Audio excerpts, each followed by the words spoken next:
story phase. Grab your hammer so we can clear a path to the chaos and forge our own narratives in the Age of Sigmar. Your allies in the brass citadel this episode are... Hey, I'm Paul. And guys, did you know that Corgus loves to dance? I did not know. No. You might have even heard the song he loves to dance to. It's Jungle Boogie, you know, by Corgus Cole and the gang. Shut up. You shut up.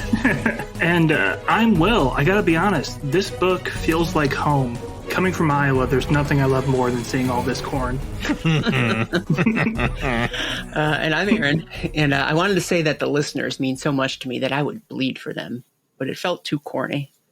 And in this episode, we covered the lore of the Blades of Khorne Battletome. Get ready to hear a whole lot of rage, axe questions, and high blood pressure. And then if we have time after all that, we'll talk about those red boys. How are you tonight, my fellow bloodbound? Doing good. You can't give a thumbs up. Yeah. It's the podcast. It's all visual cues, right? Hey, I felt like I needed to give thumbs up. I'm giving thumbs up all the time.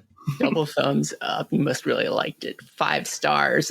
Hey guys, how is it going? I guess I already sort of asked that question. We are here to talk about the Blades of Khorne. Check one more Battletome off our great list. I just looked it up moments ago, listeners. This is the second to last army that we have not covered, which is crazy because Khorne has been around for so very, very long.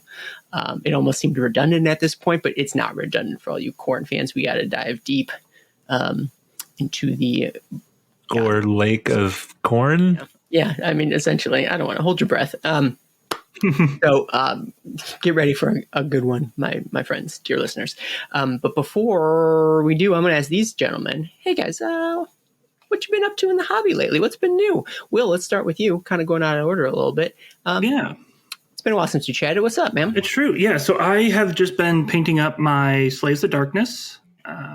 That's been kind of like the main focus of like my painting and assembling hobby.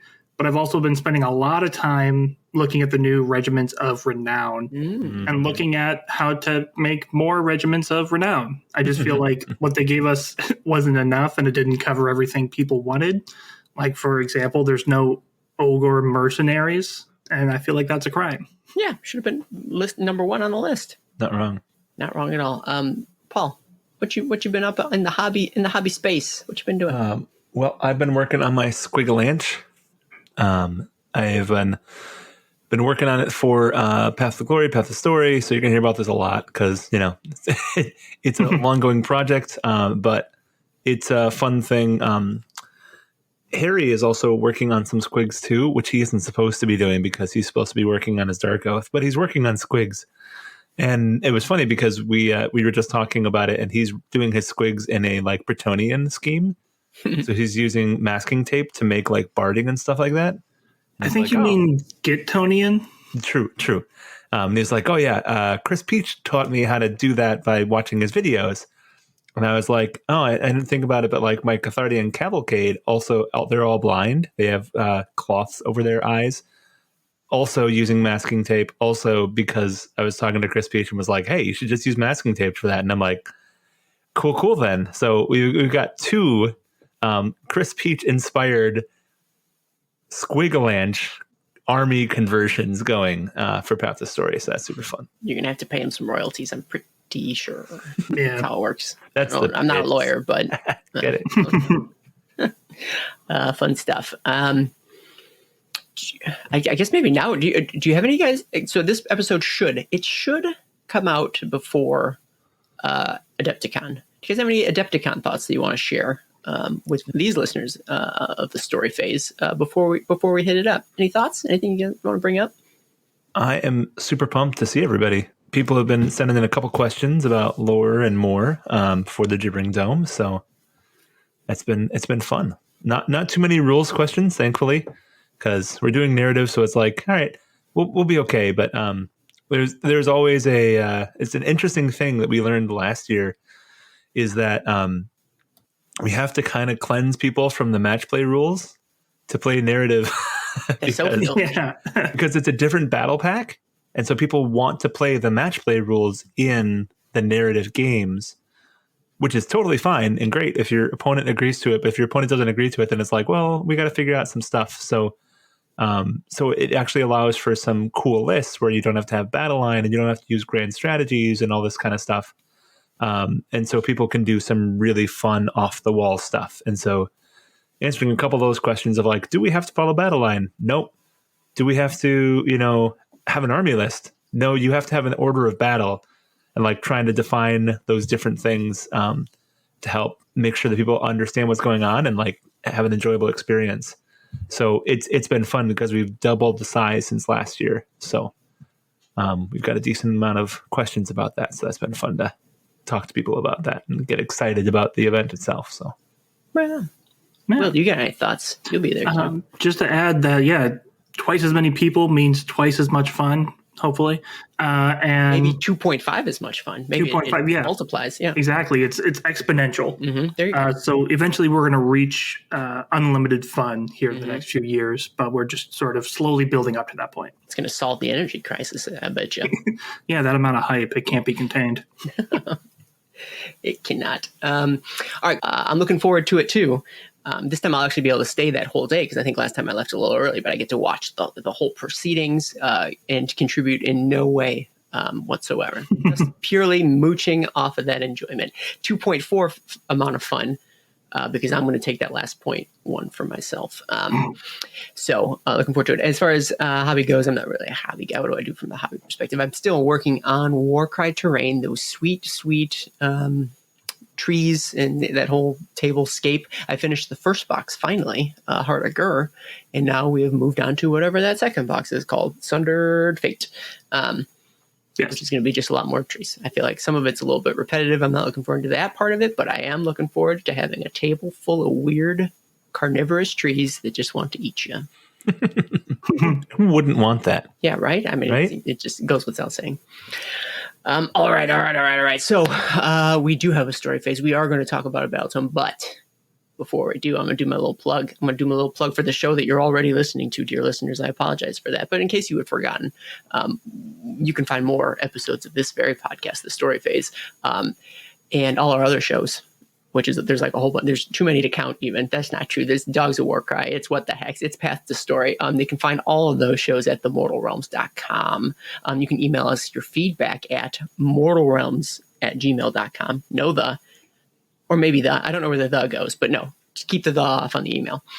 You can find our Patreon at patreon.com/themortalrealms to support the show, get early releases of the story phase, which is this show.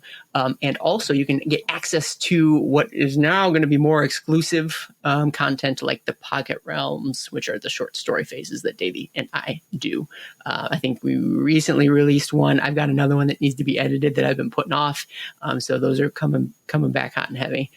And then if you don't want to pitch in monetarily, which is totally fine. I mean, who's in this economy? Then head on over to your podcast service of choice, whether that's Apple Podcasts or I guess Google Podcasts. I think Spotify probably has a rating system too. Give us a review, give us a star, give us whatever you'd like. And then take one step further and tell your friends. Tell all your friends. Tell your enemies. Tell whoever you'd like about the show and all of our shows because it really helps. I really appreciate it. That's a plug for that. Thanks for listening. Thanks for bearing with me.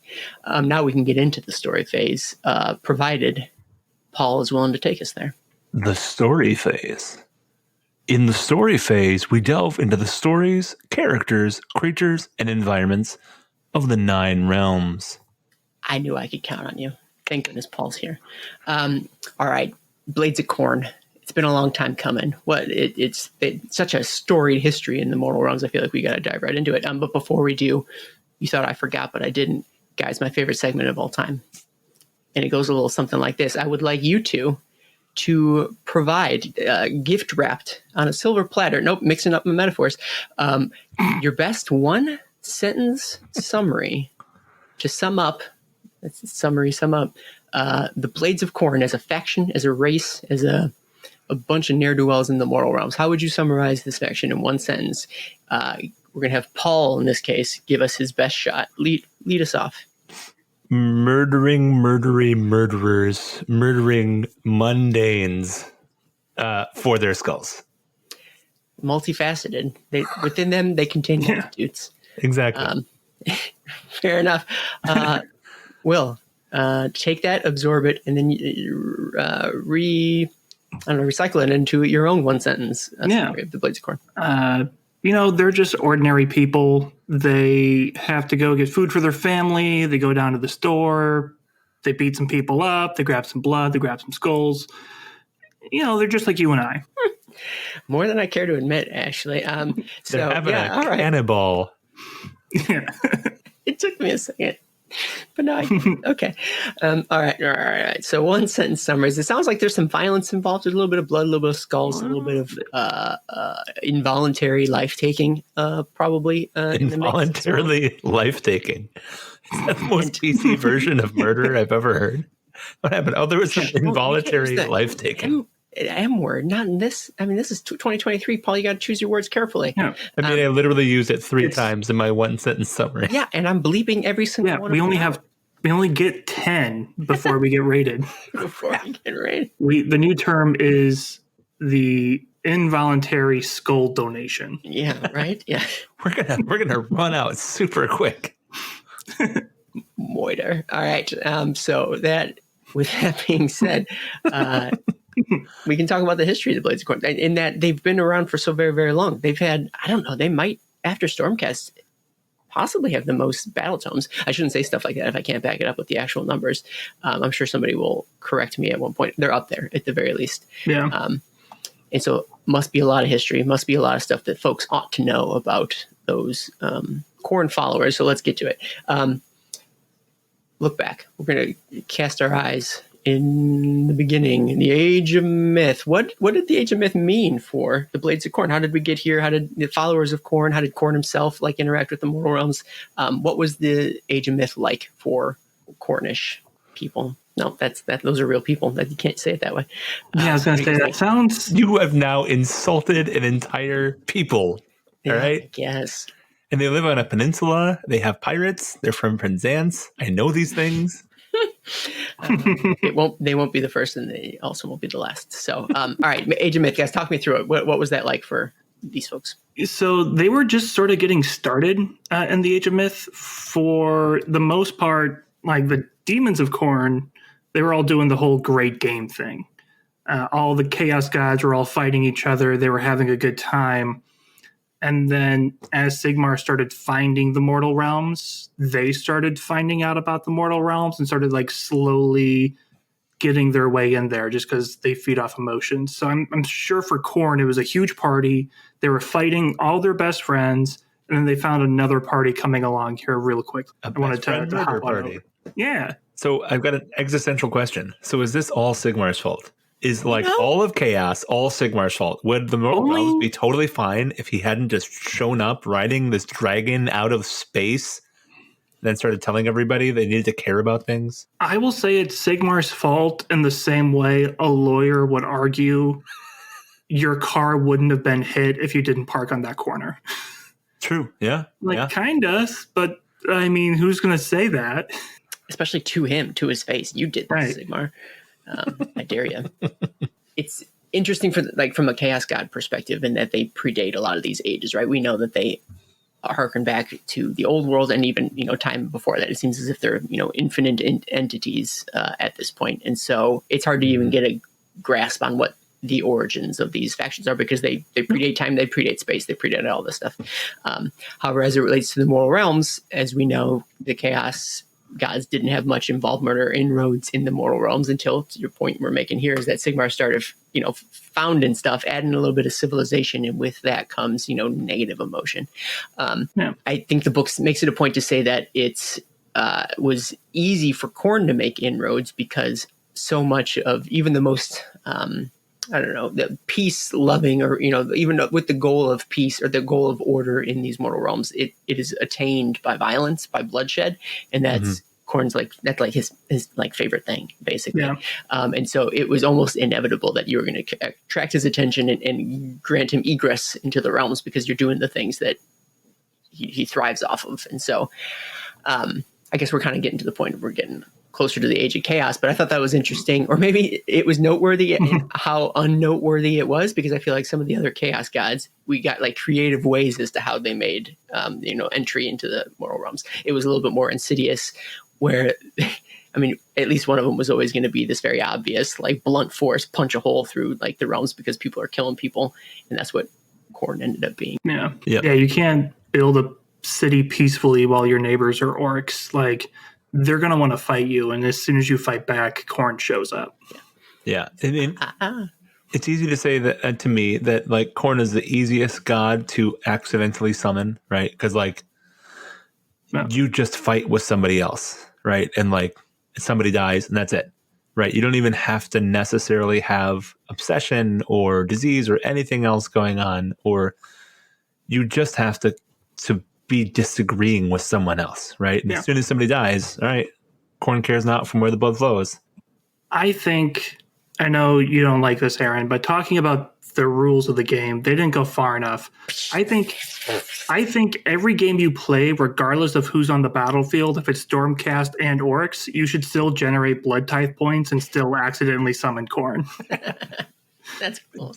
Do Stormcast actually generate blood tithe points though? Because they don't have any blood. They can bleed. It's just Fair. you can't get their skulls when they're done. Nobody makes them bleed their own blood. Didn't Yakto's Golden Mane? Didn't he have a skull though? Like, wasn't that? If they are significantly like monumentally and impressively killed, sometimes skulls can be left behind. Is it? If you really, really, really, really want. If you really want them to leave a skull, they'll leave a skull for you. They're kind of nice and polite like that. A skull, milady. So, yeah, That's why Godrak has a couple skulls on his body. True. So. True. So I feel like we're getting close to the Age of Chaos, but I don't want to go there yet. I'm curious if you guys had any Age of Myth stories that jumped out at you. Yeah. To chat about. I've got one. There's one story that, like I mentioned early on, early Age of Myth, chaos was fighting itself. So there's the story of Tzeentch, Nurgle, and the Great Horned Rat teaming up against Khorne, luring them to essentially neutral realm of chaos, which I didn't know existed. Me neither. Mm-hmm. And then they ambush them and kill them all. But because this is a Khorne book, it's not, the great strategy or the amazing trick. It's called the Coward's Alliance. Because it's like pushing Khorne's narrative into how he tells his stories now. He wants to be remembered when he loses. It was all a dirty trick. You cheated. I wasn't paying attention. My brother was playing. All I did was put down the remote for 5 seconds, and my 5-year-old little brother came, and he killed my character, and that's not fair. I should get started over again. Yeah, do over. Paul, I see your name next to a story. Any story you want to talk about here? The disappearance of the Dark Prince. So this is something that we've known and has been in the lore for a while, is that Slaanesh is not missing, or he's missing, right? So he's not present in the realms. But they're talking about it from the perspective of how do the other gods approach that, and specifically talks about Khorne and his demons having taken some of the Sixth Circle from Slaanesh. So part of Slaanesh's domain is now part of Khorne. And we've already known that before, but my question is just like, how does that actually look? Is it actually look completely Khornate now? Or does it have like some influence of Slaanesh in it that's been taken over by Khorne? Oh, And so I thought that was an combo chaos interesting god thing. Exactly. Slanorn. Yeah, right. And Kanash. those two, although like dire enemies, at the same time are also very similar, I think, in a lot of ways. And so it would be interesting to see how would you merge the two. And when you talk about what does it look like, the act of doing so, well, according to this book, is if you want to take a piece of Slaanesh's one of his rings, you just take a bite out of it, just chomp. I don't know if that was literal or metaphorical, but that's what I'm going to go literal with this here story. So How many bites does it take to get the center of Slaanesh's domain? At least 6. 1, 2, 3. Classic. And then it spends a bit of time in the Age of Myth talking about and reflecting on the story that I didn't read this novel, but I'm almost assuredly positive that it is based off of the Red Feast by what is it, Gav Thorpe, I think. So I have not read that, to my infinite disappointment. However, I was kind of turned off by the fact that it seemed as if it should have been a series and then didn't end up being. But at any rate, it tells the story of the origins of Corgus Cool, in that even he harkens back even so far to the Age of Myth.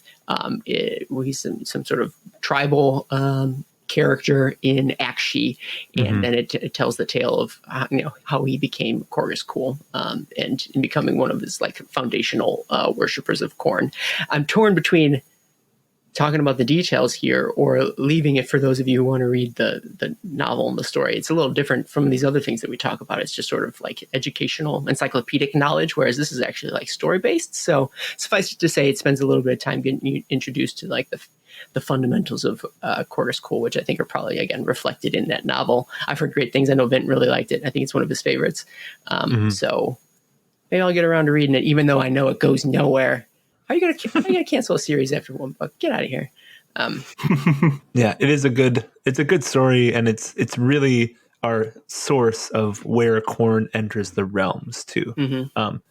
So it's super important for that fact alone. Like, we have the Okari Dara with the Lumineth that leads to Slaanesh leading in, and this is literally Khorne's entrance into the mortal realms, period, and it's in Akshi.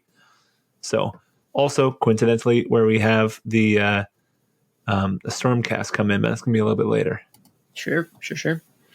All right, but before they do, we got a whole age, which we've learned is 400 or 500 years. I can't remember what we decided. The age 500. of chaos. Yeah, we made it. There was a whole big discussion in our Discord. Do we have a Discord?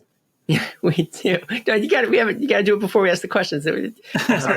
Yeah, and I feel like we've brought this up a couple of times down the story, and you'd think it would be cemented in my head. But multi-century long Age of Chaos, and a major player of that is obviously the Khorne and his followers, and so much so that I think they did the most work, is what it seems like to me, in this age. What did the Age of Chaos mean for Khorne, just sort of on the whole? What do you guys think? A lot of death, a lot of murder, a lot of skulls. Khorne is. You want? Yeah, Khorne is one of those that he always is an ascendancy when there's war, and the Age of Chaos is fundamentally war, right? So yeah, it's one of the things that is a little bit more why it's so easy to tempt Khorne into the realms, is that Slaanesh and Tzeentch really need civilization to thrive, but Khorne just needs like disagreements that end in beheadings. So, and this age sort of like really, it obviously cemented why chaos is like the standard when we get to the Age of Sigmar, and Khorne is a huge part of that, because Khorne kept on just giving people the option, like, hey, we're here, we're going to start killing people, you can join us, or we're going to get you. And those are, and like, it just continuously bolstering its numbers by people who are just like, you know, they were working their day job and suddenly they're bloodbound and they're going to start eating people, and like reshaping the entire realms just based off of changing what normal is. Yeah. I like your choice of either join us or we'll get you. Yeah, we're going to get you. Getting you containing the fact that we will flay you alive and then feed you to your family. Like, so Yeah. I don't know what you guys all thought "get you" meant. That's what it means here in this book. Yeah. So no subtlety at all, Aaron. He's doing a lot of work. Yeah, you're doing a lot of work in that sentence. So I mean, it says here that like Khorne basically had all Akshi, like end to end, is really what it seemed like, which was pretty impressive on his part. Did you guys have any stories from this time frame that jumped out at you? I enjoyed the story of the first Gore Storm. So this is Khorne, but instead of in Akshi, it's talking about him in Shamal. So he talks about the Chrome Kingdoms and a bunch of Wrathmongers led by Acor Ragemaker, one of the mightiest skull grinders to ever exist. And then it talks about the anvils of Khorne, where they forge their armor. And this is kind of where they say, oh, this is where all the armor comes from, right? So most of the Khorne models are fully armored or mostly armored, and so it talks. I like that it gives a reason for why that would happen. So I thought that was kind of cool. That was it. So it was fun. Will, did you have any stories that tickled your fancy? Yeah. The story that really got to me was the Great Beast Hunt, and it does actually answer a listener question from Darth Alec. That is professional podcasting there. Yeah. Darth Alec asked us, is there any trace of, quote, honorable combat cornets that seem to get mentioned, or is it all blood all the time? I mean, the answer is both. But In the Grace Beat Hunt, we've got a mega boss, Zaga Ironfang, he's just killing a bunch of chaos, like entire chaos armies. And so to deal with it, Skull Taker, not to be confused with Skull Master, Blood Master, Skull Grinder, or Skull Grabber. Solid joke. Solid goof. Skull Grabber. Oh man, is Only that the one guy of on those the is made bottom up. of the of the harvester? Yeah, exactly. Oh man. Skull Taker is a demon who is considered an honorable combatant because he'll walk up to an entire army, point to the biggest person, and say, "Me and you, 1-on-1, shoots and ladders, cage match. One of us is coming out alive." And the mega boss put up such a brutal fight that he got the greatest seat of honor, which is to have his head personally placed on the brass citadel next to Khorne. So you have to be doing a good job if that's what Khorne sees as honoring its foes. Yeah, that's absolutely true. Good point. I didn't even put two and two together, even though Skull whatever Taker was like one of the last special characters I read about. Yeah, that is very an honorable fight. So, good question, Darth Alec.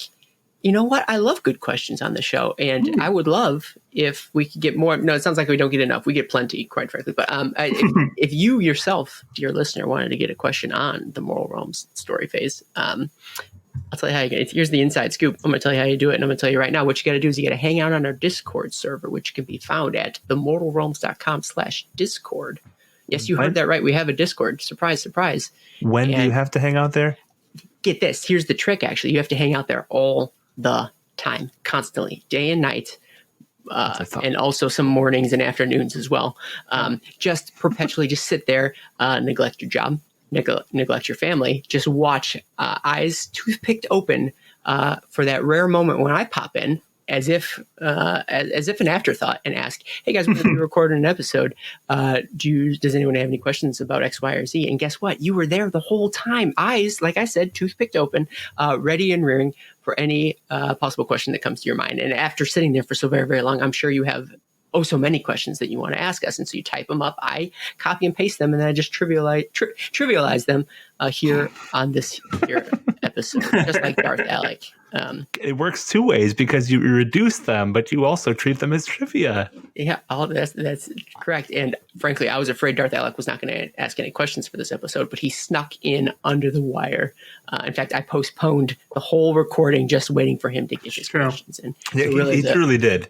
The power dynamic is utterly shifted, and I am at his mercy. So back to the Age of Chaos anyways. What are some interesting ones? So a lot of the stories in this era, besides the ones you guys mentioned, were actually pretty good.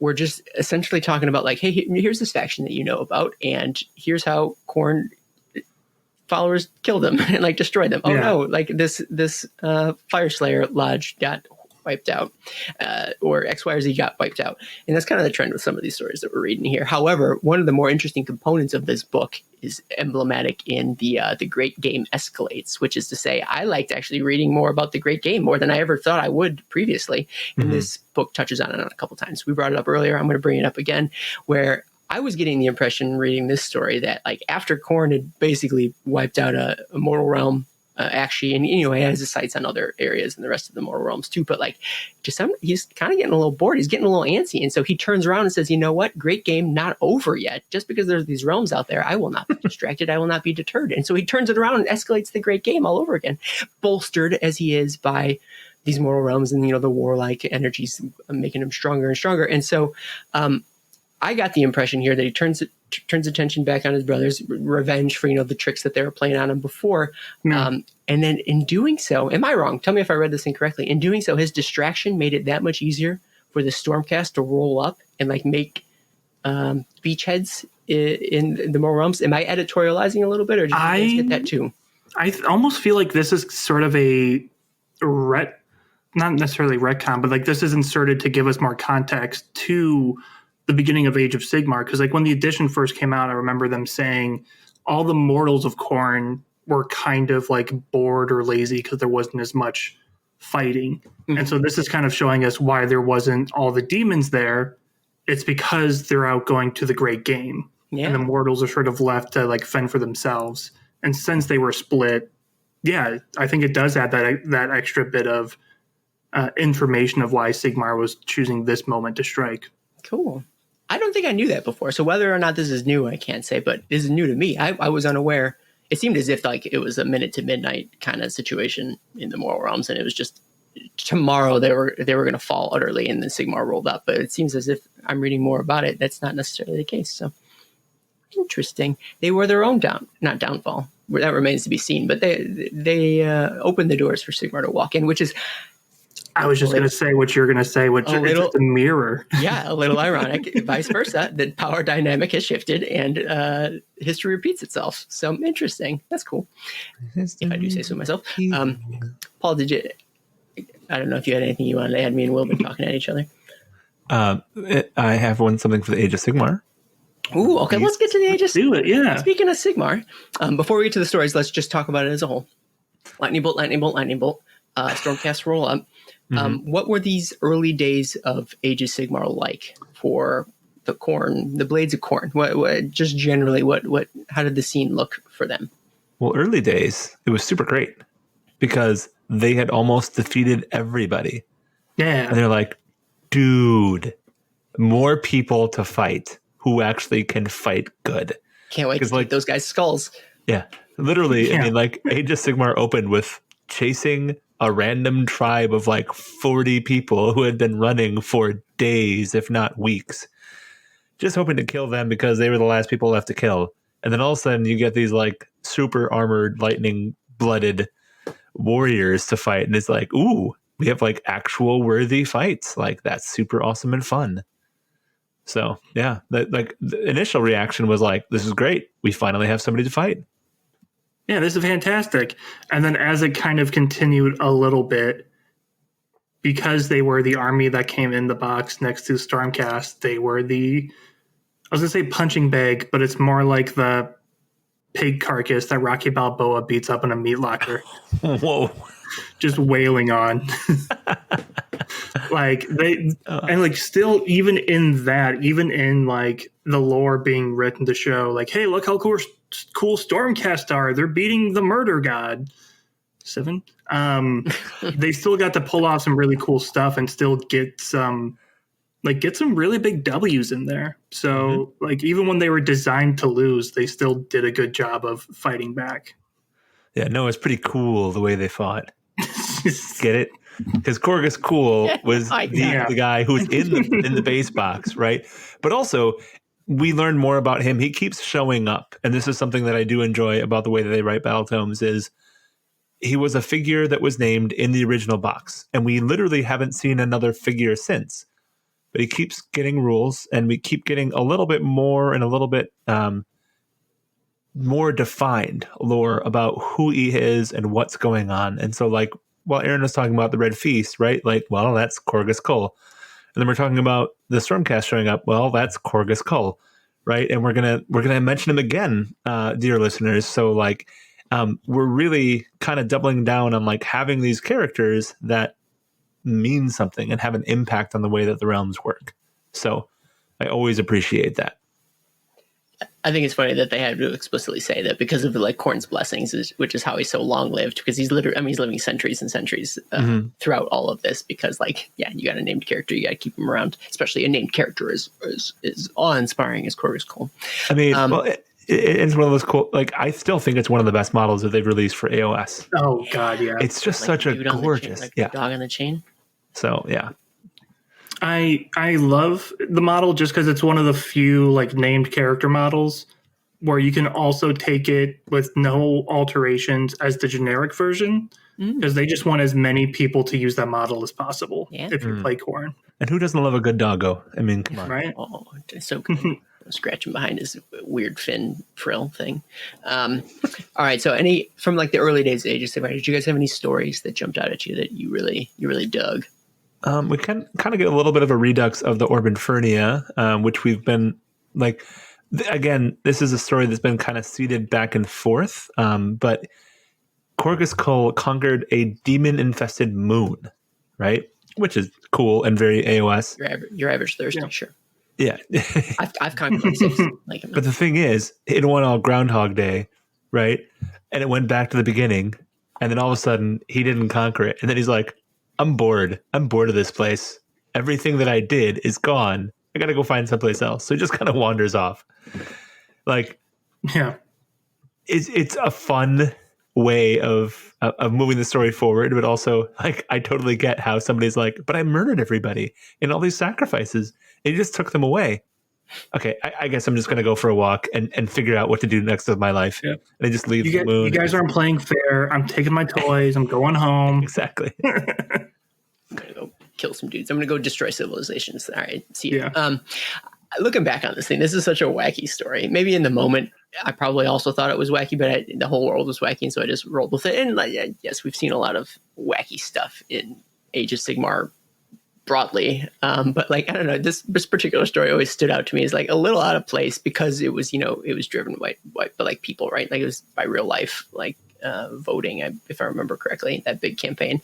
And I'm not saying I'm glad they rolled it back because even that's a little hard to stomach, but it's just absurd. And then like they just leave and that's just the end of it. Like what is the Overfernia doing right now? Like what? It's such a it's still piecing out. They're still like having a massive fight. It's just Cole is gone from it.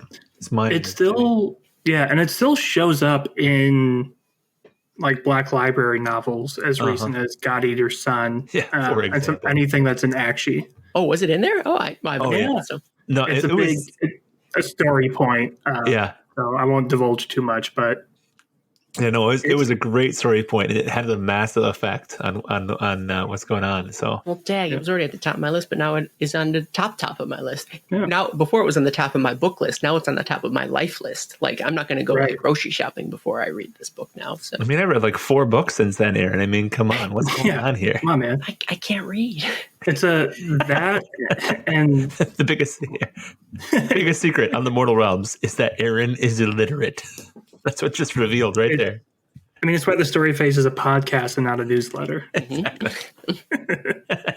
I buy all the EPUBs so that I can get it like a digital reader, like a Word, whatever the word is for that. Nope, the joke, I lost it. It's gone. Overfernia, it's a good throwback though. I mean, it'd be worse if we forgot all about it, right? If they never brought it up again, I feel like that. So it's worth revisiting, I think. Will, did you have any stories that you wanted to chat about?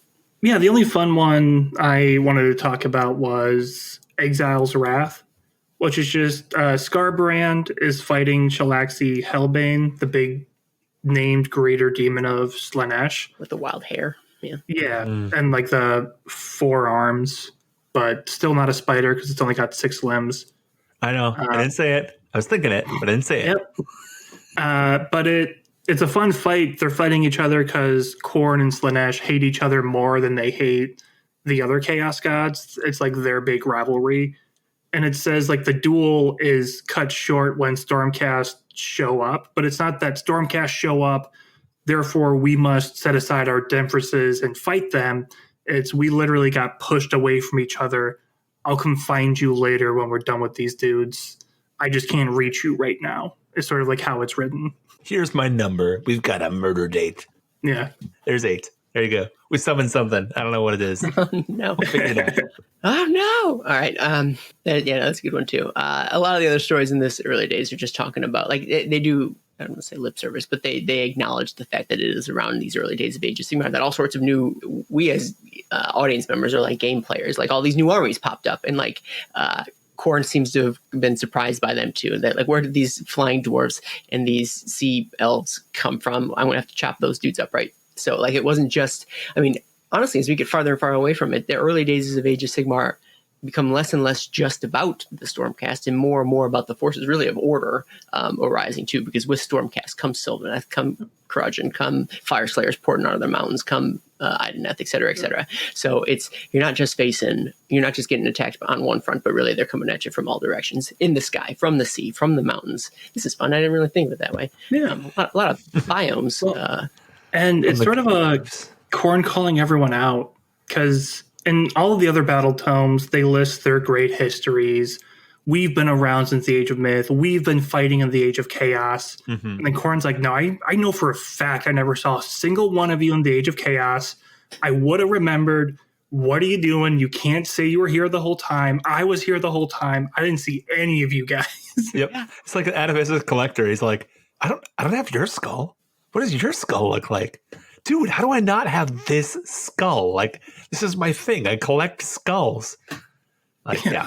That's a good point. Khorne was getting bored. He was sitting there twiddling his thumbs all the while. All these other like races are just sort of peeking out, peeking out their heads from a bunker 20 floors below sea level. They show up, they meet the Stormcast, go like, "Oh yeah, we've been fighting Khorne this whole time. You left us. We were fighting." Khorne just got the book of grudges there that Khorne owns. His own Khorne grudge book. Yeah. So that. It spent some time in this part of the book talking about those other factions as well, not just Stormcast for sure. All right, next we head to our AOS 2.0 time frame. Those time of tribulations, those soul wars, doesn't get a lot of time in this book. They really do anymore, which I think is starting to become more and more common in these battle tomes. So much old and so much new that it's hard to like spend time in that like middle ground. Do you guys have any thoughts, anything to bring up from that soul wars time frame for Khorne, or is it? There's not much there to mine. There is not much there to mine. The only paragraph just says like the necroquake happened. And I think the reason there's not much more in this book is because Khorne hates magic so much that he refuses to acknowledge all of the endless spells. He's just not going to talk about it. He's like, don't think so. Never heard of it. It's like, no, we're not going to talk about that. We're done with this. This is over. Wash my hands. I will point out that like he was so mad that the research, like the not resurgence, but the surgence, not resurgence, just straight up surgence of magic. He knew it came from what Nagash did, and he's like, I'm going to teach that dude a lesson. Like, I don't think so. And so like if he was already mad at the realm of death and Nagash, he was double mad at Nagash for what he did. It's because he took such offense, and he took that personally. All right. Not much about the AOS 2.0. I feel like, I don't know if we'll spend much time. Like, as time goes on in the Age of Sigmar, I think we'll probably, I don't know how much attention we're going to give to that era as much, which is a shame because I feel like that was a really great time in Age of Sigmar's history. Anyways, not going to editorialize it. Let's talk about 3.0, though, the more present, current time frame. What does this new era mean for Khorne? Just generally, broadly, what are we thinking? How's Khorne reacting to this Age of Beasts? I think he likes it. Doesn't hate it. People are angry. People are killing other things. Like, people in Gur are like getting claws and like crazy mutations and stuff. So there's a lot of an expansionist, especially with the Dawnbringer Crusades, which seem to make an appearance in every battle tome right now, because why wouldn't you? Like, that's kind of the major narrative thrust. Yeah. We're providing more and more helpless victims to be slaughtered. They're not helpless. I mean, mostly helpless, though. Mostly helpless. Yeah. They're helpful if what you're trying to do is build a throne of skulls. Mm-hmm. It's just they're fundamental, foundational, even. Coincidentally, I think that's what Khorne's trying to do. Isn't that weird? Super wild. Isn't that weird? It's the Skullbringer Crusades, right? Pun. I want to think of a pun. The Pawnbringer Crusades, but they're pawns for his. That would be more like a Zinch thing, not like Okay, all right. Back to the drawing board. Is that the game tonight? Is changing Dawnbringer Crusades into to other things? Ooh, that'd be a good game. We could maybe do better. That's not corny enough, though. I mean, you know what I mean? In a whatever. No, that wasn't even a joke. I meant like it's not corny enough. It's so hard not to. Though. Too late. We laughed. All right. The game tonight is to come up with the game.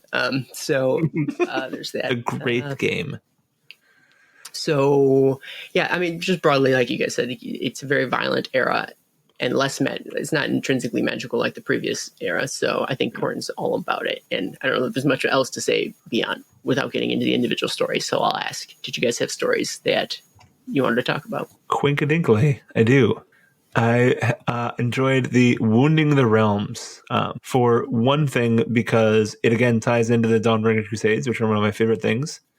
But for the second thing, it starts bringing in a new model that we have in the lore. So talks about corrupting the ley lines of reality, which is what the Dawnbringer Crusades are trying to actually settle, these ley lines to defend themselves. But he talks about his ritualists and slaughter priests carving profane runes into the earth, so that the liquid realm stone seeps up from the depths like blood from a gaping wound.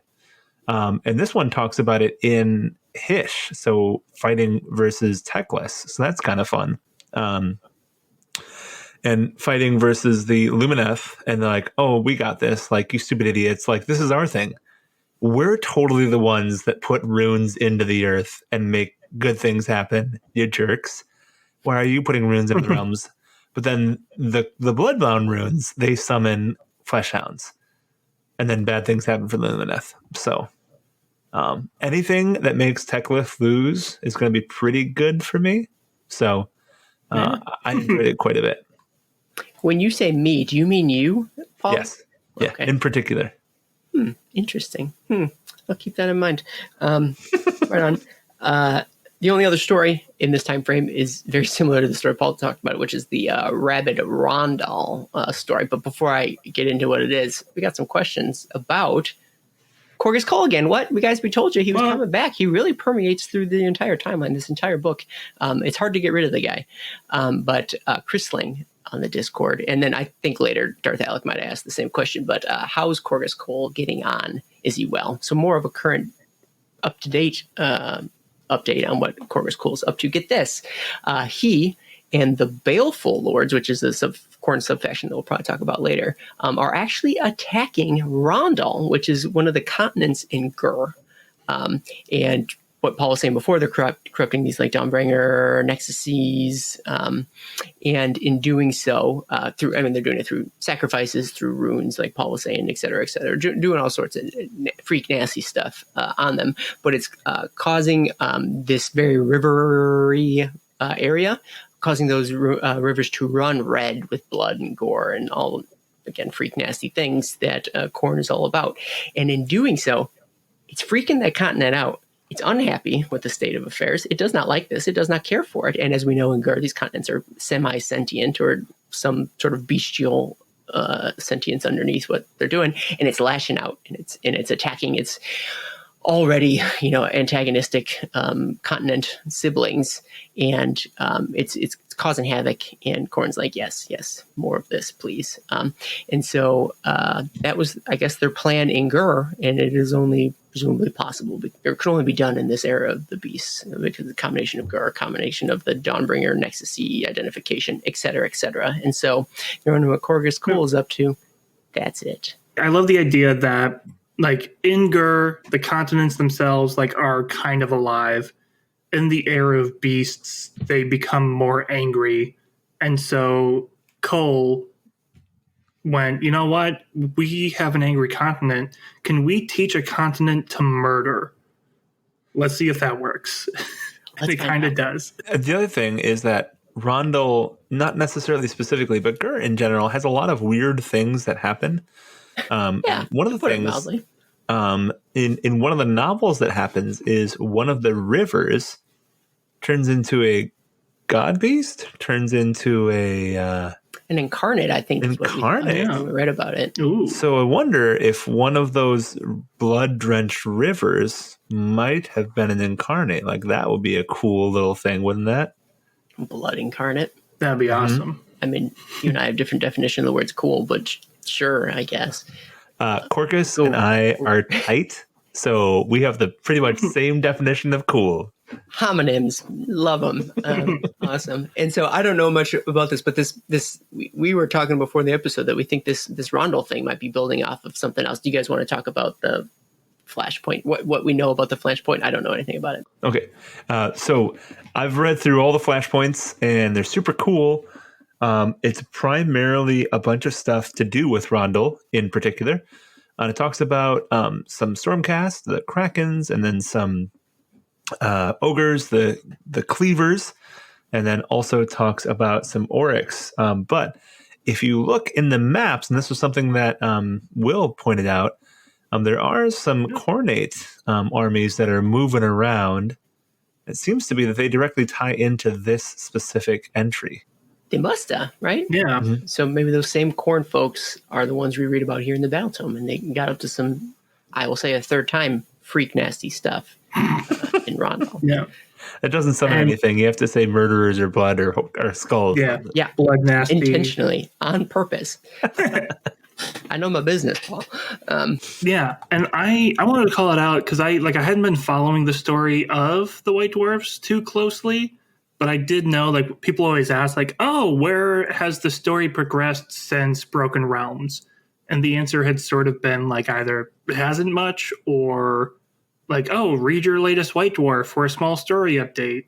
And here we have the White Dwarf stories being expanded upon in the Battletomes. So now, if you want to keep up to date on the story of Age of Sigmar, you need to buy every monthly issue of White Dwarf just to follow the story along.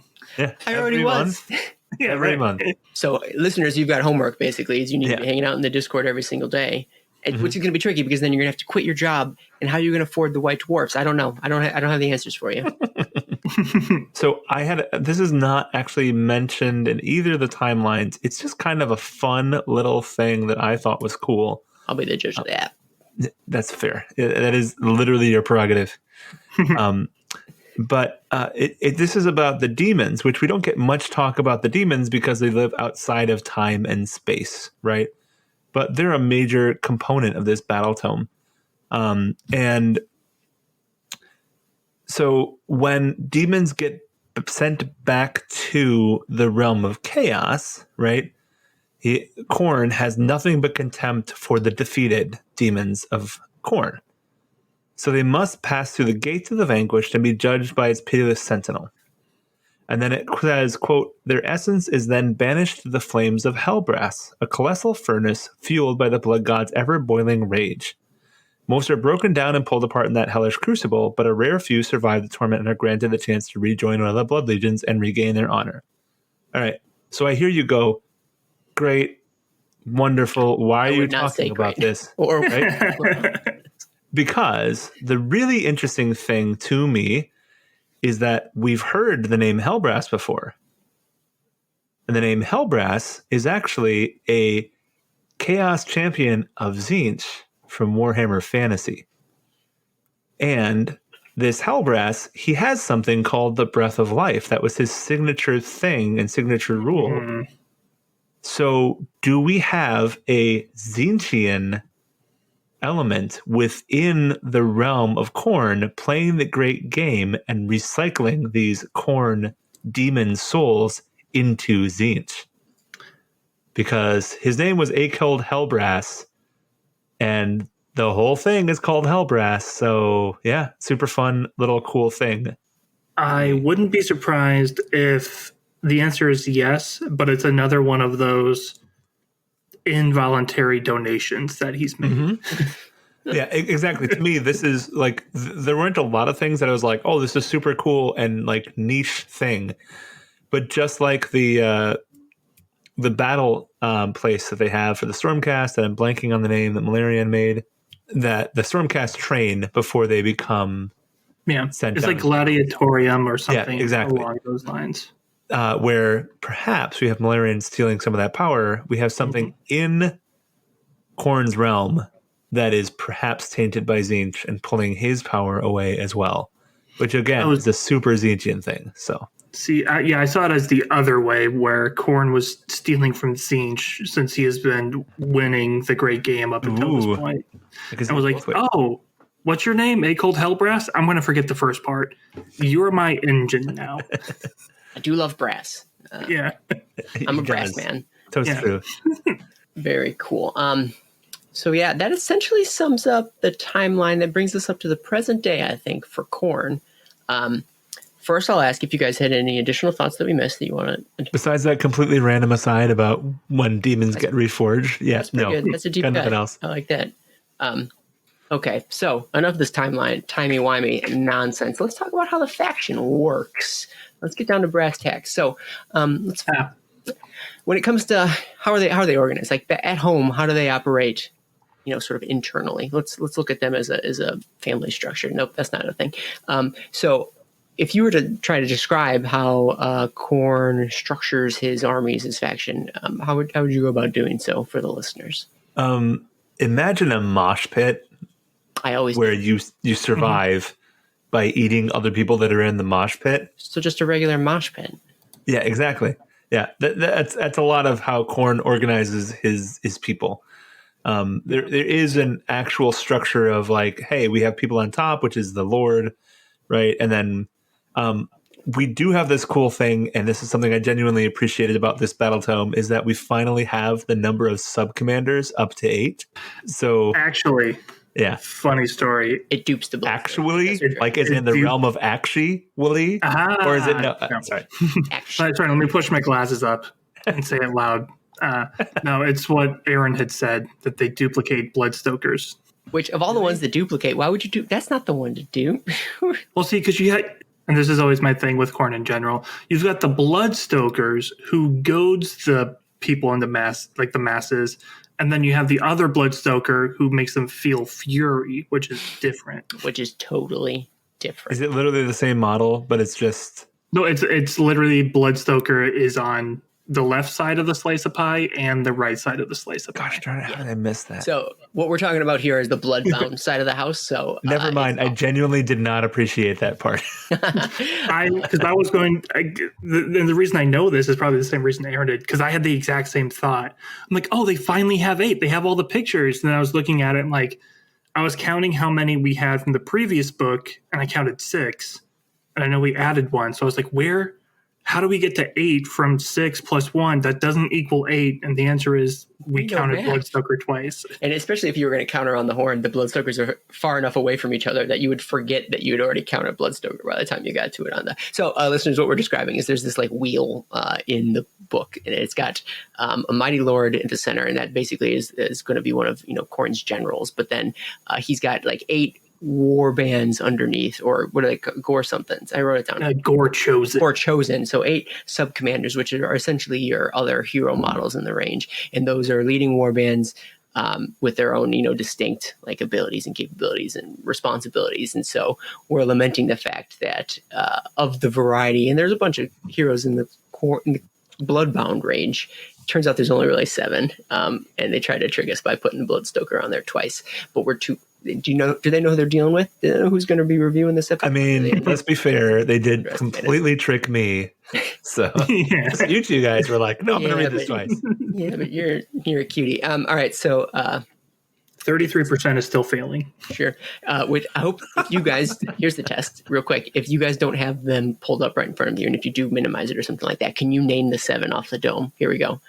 Oh, try Skull Grinder. I know that. I know there are 2 different Deathbringers. Mm-hmm. One is like aspiring, because there's like the new Deathbringer who's aspiring, and then Exalted, because there's like a junior and a senior, but they're 2 different levels. Yeah, I'll do the easy one. Bloodstoker. So we got 5. We've got the new one, the Ritualist. Correct. Whose actual title I don't remember. There's the Slaughter Priest. Mm-hmm. Skull Grinder. I feel like I started with Skull Grinder because that's the one I think is the coolest looking. But then the guy with the banner. Yes, banner. Secrator. Yeah. So that's probably all of them. I wasn't counting. So let's just assume that's essentially most of them. We got A. That was an A. I mean, I think a lot of people bemoan the fact that a lot of the Age of Sigmar armies are very hero heavy. And so this is fortunately, Khorne's been around for so long, and so many of the models have sort of existed for a bit, so it's actually a pretty big range. And so although there's a lot of heroes, I think there's a lot of units to back it up. But point being is there's a lot of interesting character models out there, and all for the most part they're different enough in terms of lore and who they are that they still are considered interesting, if you ask me. Just as an aside, I genuinely asked you. Yeah, right. I mean, that's where they came. Just as an aside, it's not so much a lore thing as it is more of a model thing. You guys correct me if I'm wrong, but it seems as if they've culled some of the duplicative models for some of these heroes, because there were some old ones that they'd brought in, I think for the Aspiring Deathbringer, maybe the Exalted Deathbringer too, but 1 or 2 of them they've cut loose, which is great because I hated the War Scrolls where it was Aspiring Deathbringer with blank hammer or something like that. And now it's just Aspiring Deathbringer, just for example, with their weapon options listed on the War Scroll, which is what almost every other army does at this point. And so it's really bothering me that with Spear was in the title of the thing. For a guy who tracks War Scrolls, that was annoying.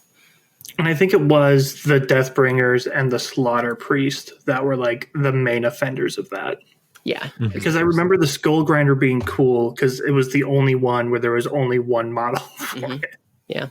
Same with Bloodstoker, same with Bloodstoker. So, At Mm. any rate, they improved it, so it was only a matter of time. So that's how the Bloodbound. We spent a little bit of time on that, talking about how like that's organized, and then so on and so forth. Like then the units, depending on what Gore chose and what they were responsible for, determines like who their units are. But as far as the demons go, is there much to talk about there in terms of their organizational structures? Do you have any thoughts on that?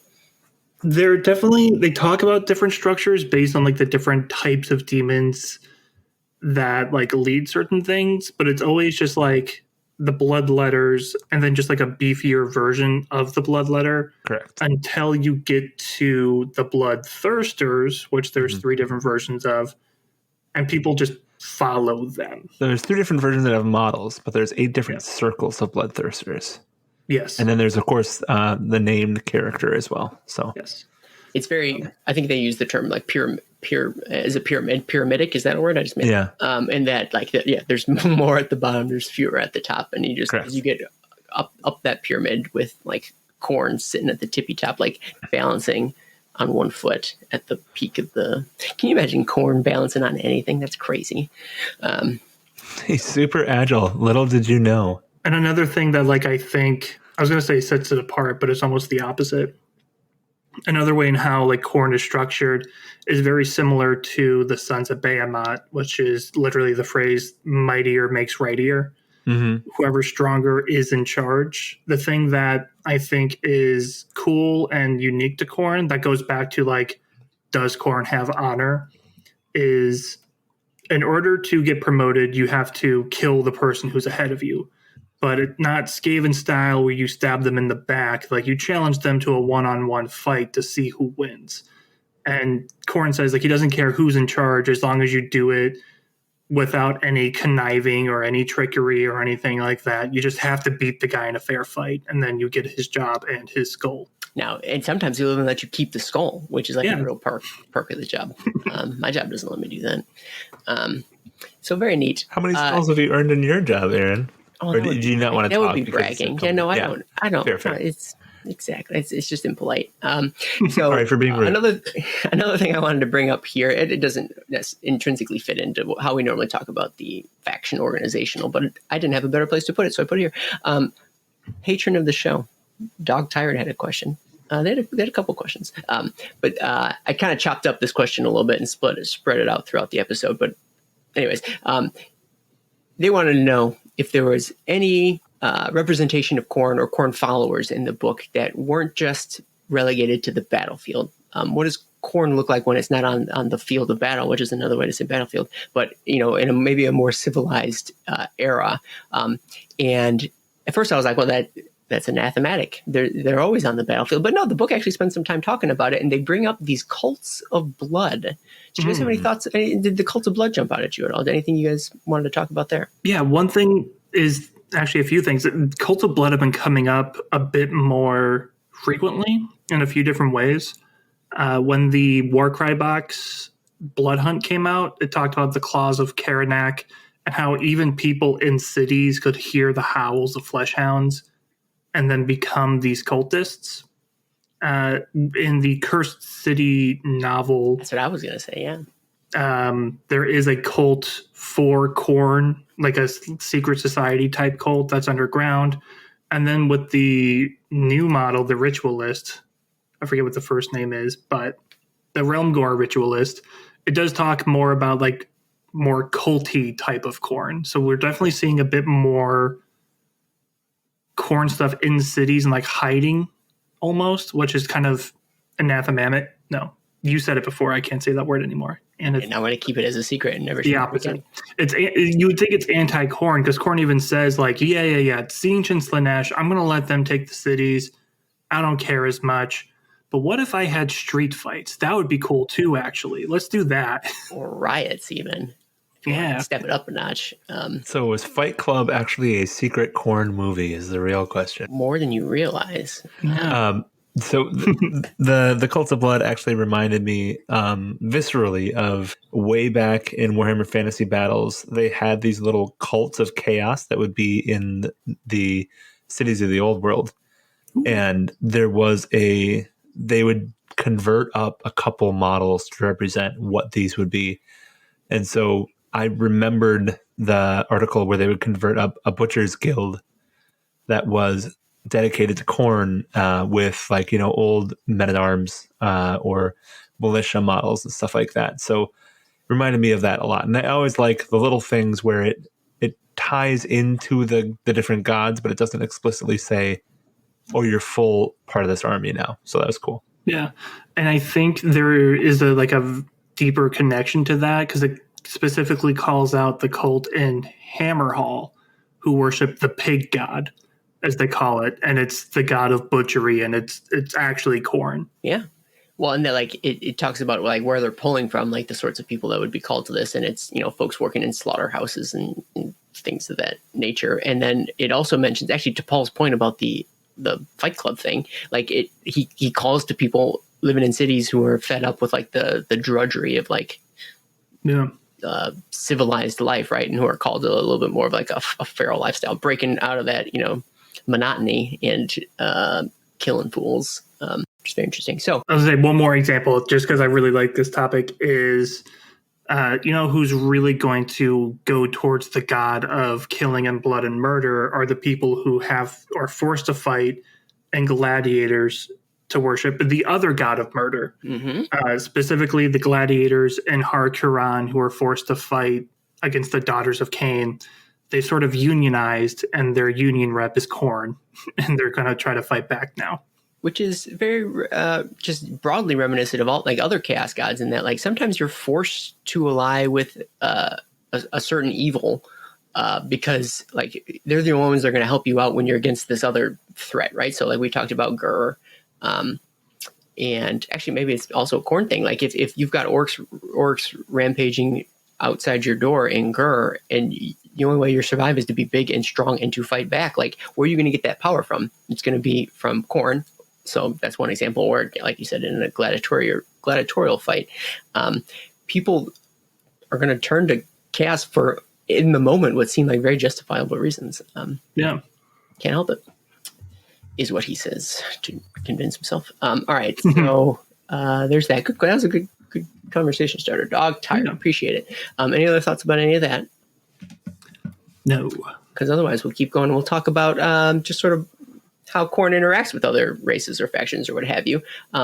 As I often ask, do we think that Khorne or the Blades of Khorne, do they have allies? Would you say allies are on the menu for these dudes? You mean potential future victims? What are friends if not potential future victims? Involuntary skull donators. I mean, I'll just call out the fact that I think beastmen are like literally listed as allies. In this book. I don't know that the book spends too much time from a lower perspective talking about how beastmen are those. I don't even know. Never really mentions them. And also, I thought it was funny because like rules-wise, they're allies, but they're also rules-wise could be coalition. So it almost is like, if you're going to take them, you're probably not even going to take them as allies. You're just going to have Khorne aligned beastmen in your army. So like, he kind of doesn't have many allies. If anything, like, it never talks about it in the book, but you could say slaves to darkness when people of Khorne fight underneath someone like Archaon. Yeah. But I can imagine a Khorne person being like, to hell with that. Like, you've got too many gods, my friend. You got to pare those down. You got to focus on the mightier and rightier of them. It's talking about the beastmen. It's perhaps noteworthy that like they don't even have the Zangor or Slangor equivalent in Khorngors yet. I bet you one day they probably will, just to complete the cycle, but not yet. In Blood Bowl, just a full unit. Perhaps. So there's that. And then I'll just bring up, just because we're grasping at straws for other allies here, previously I think it seemed when Khorne allied with Nurgle and Tzeentch to what was it? Khorne allied with Nurgle earlier that we were talking about. Hey, that was an ally for a little bit, right? Yeah. And that totally counts. When the great game dictates, maybe they'll temporarily join up, but by no means is that a long-lasting connection. So don't get your hopes up. Now, let's talk about enemies. Maybe there's quite a bit more there to unpack. You guys got enemies that you want to bring up? I mean, if you got a skull, you're kind of an enemy. Yeah. Like pretty much everyone. Yeah, exactly. To get more specific, he has a few main enemies. Enemy number one, the ones he hates the most, the other gods of chaos.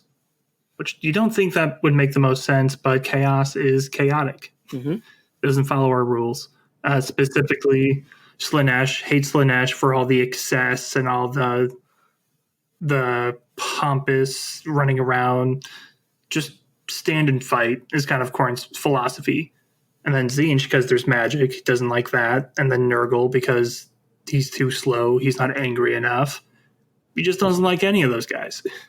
He's too happy. I mean, that guy just has way too much joy killing people. Like that's not the point. More rage. And like part of his thing, he's like Half-Life. Not to be confused with Half-Life. Half of his thing is life, and that's no fun. Where's the fun in that?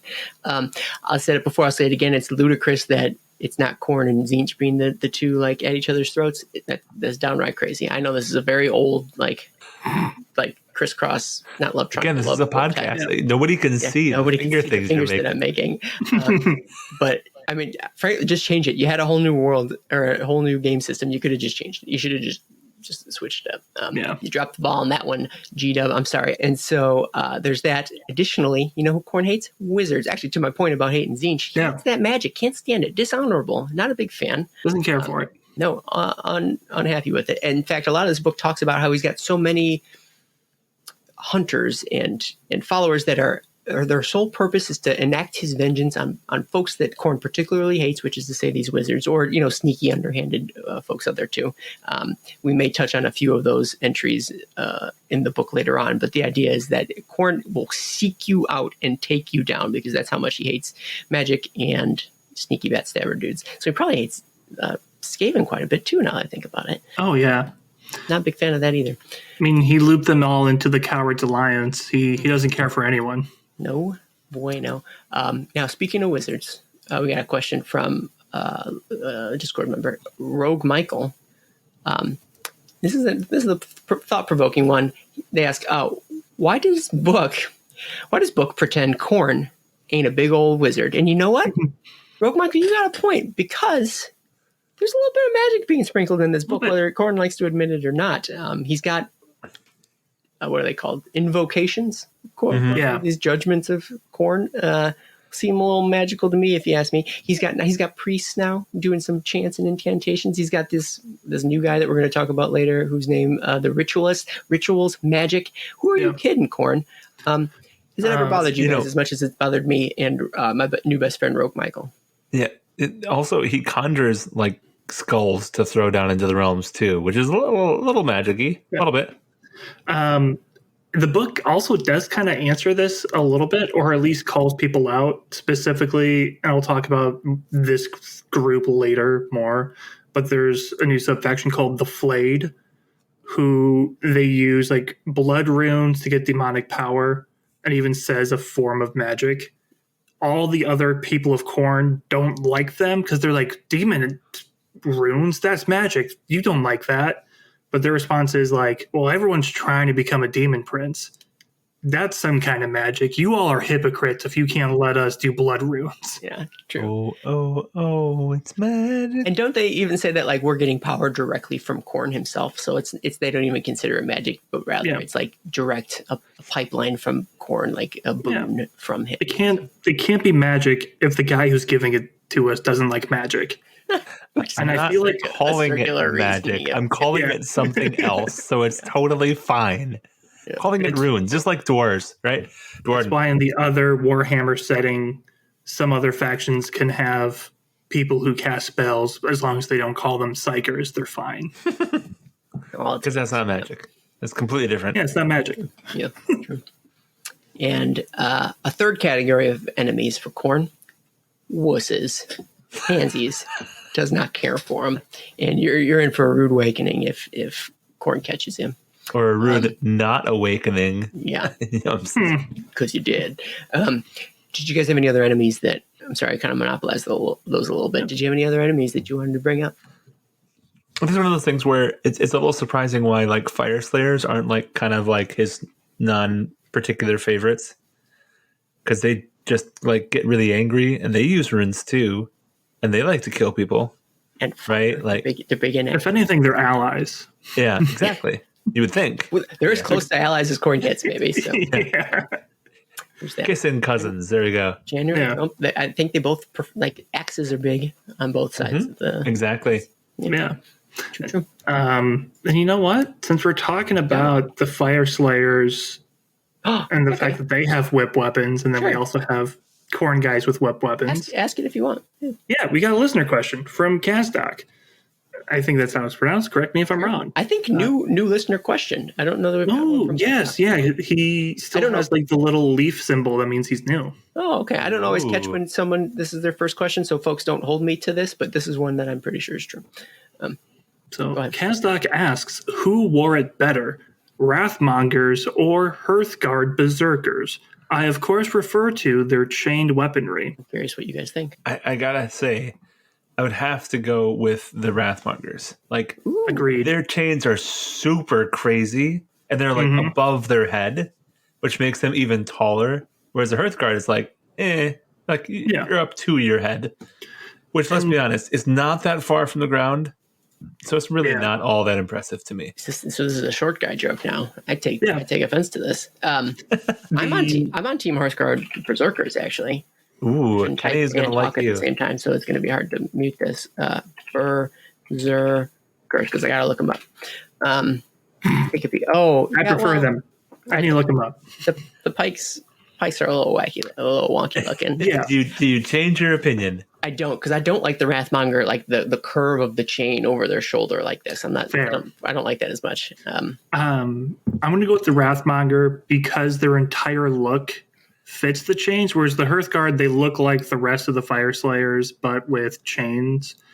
And think of it like a chain wallet. It matches a lot better if your entire outfit has like studs and is black, but the Hearthguard are like the dude who's wearing a button-up shirt and khakis or slacks and a chain wallet. It just stands out. It doesn't fit. It kind of clashes. He needs to like get the whole outfit together. Yeah. Okay. Good. You know what? Point. Mortal Realms, listen to the Mortal Realms. You'll get some fashion advice. We are versatile. Yeah. Within us, Modern men. Chain wallets are not business casual. and you will die on that hill.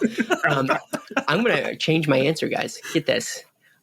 Neither. I prefer no chains because those are a B word to file, and like they snap like hell. I mean, they're just whips, and it has been well documented how I feel about whips. But they're like metal linked whips. I mean, come on. Even worse, man. That's hell to file down. It's a whip with gaps in it. Yeah.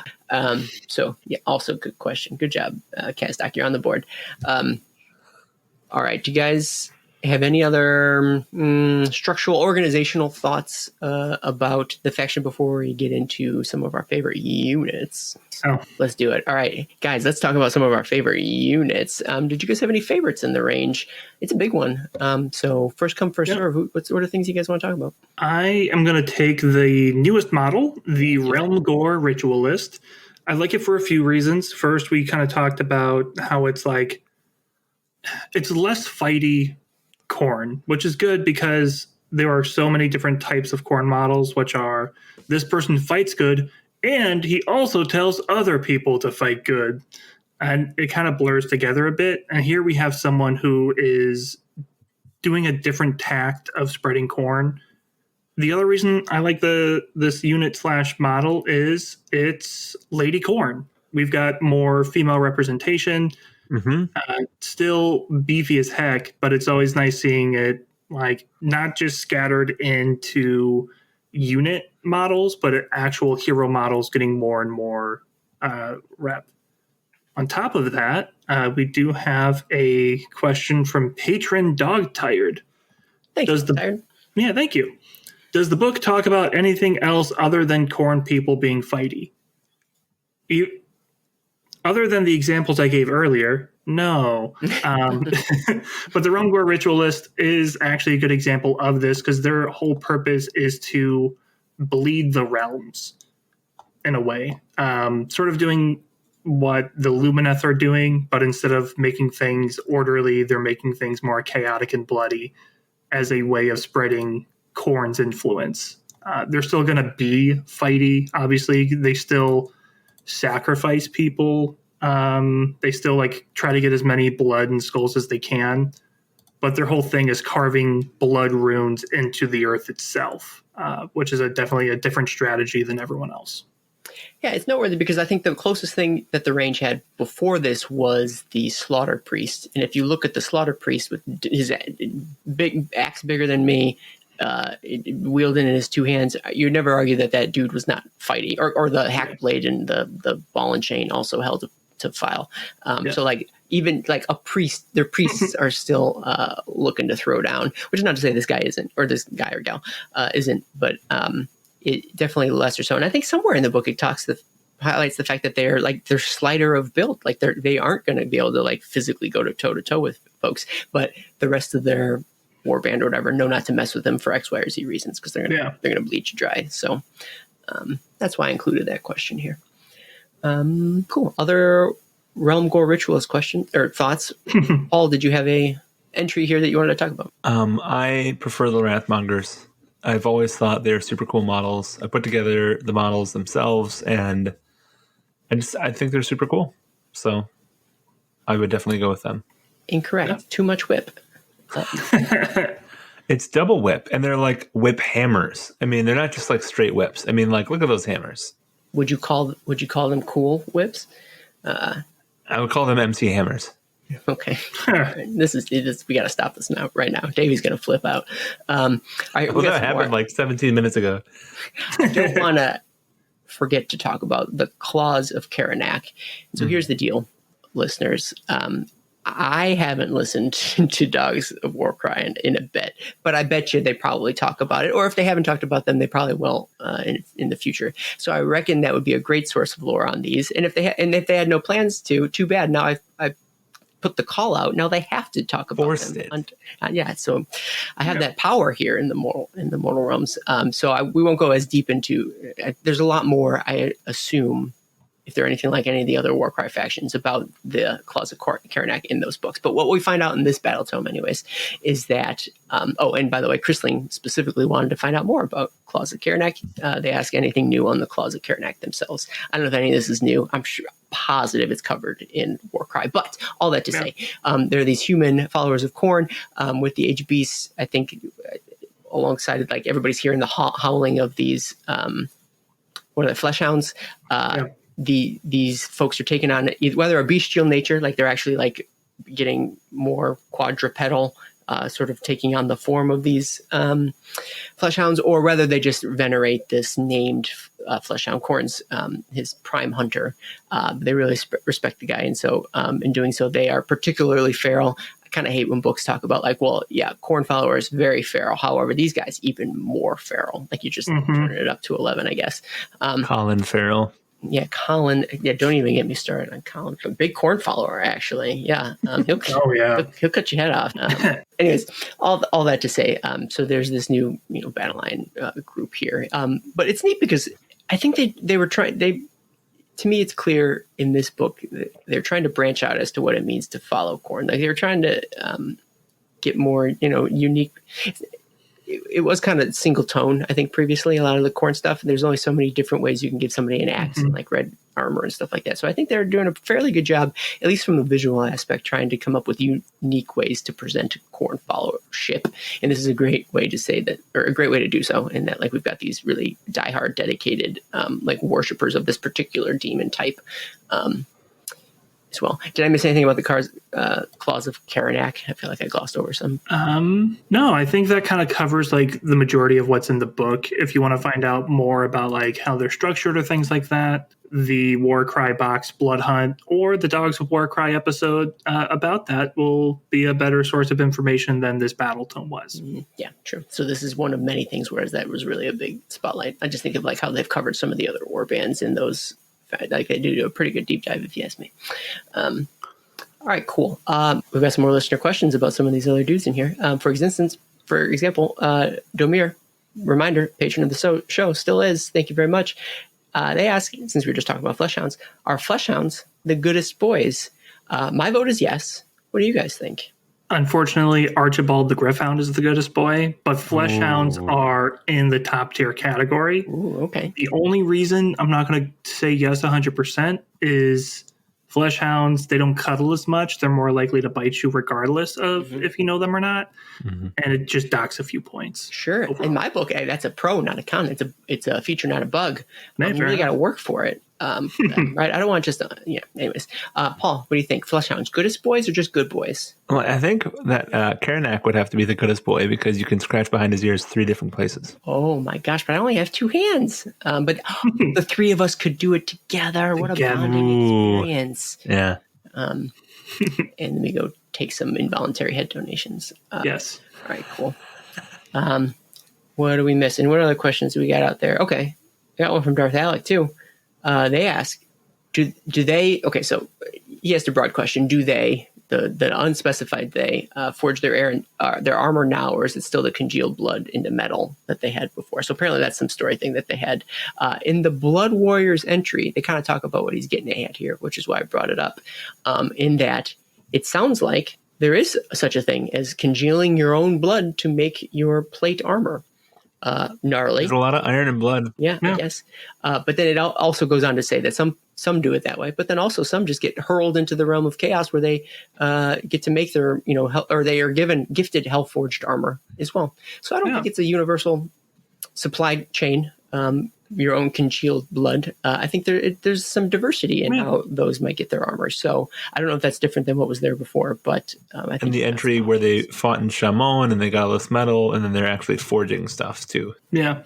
And that kind of ties into the Skull Grinder, who, based on the name alone, I'm sure you can assume is the forge master, where he actually will just walk up to the camp, and any forge in the camp will make itself ready for him by just creating chains. And then he'll use that to, 1, grind skulls. Sure. But then 2, to make weapons and armor. So they definitely have blacksmiths as part of the army makeup.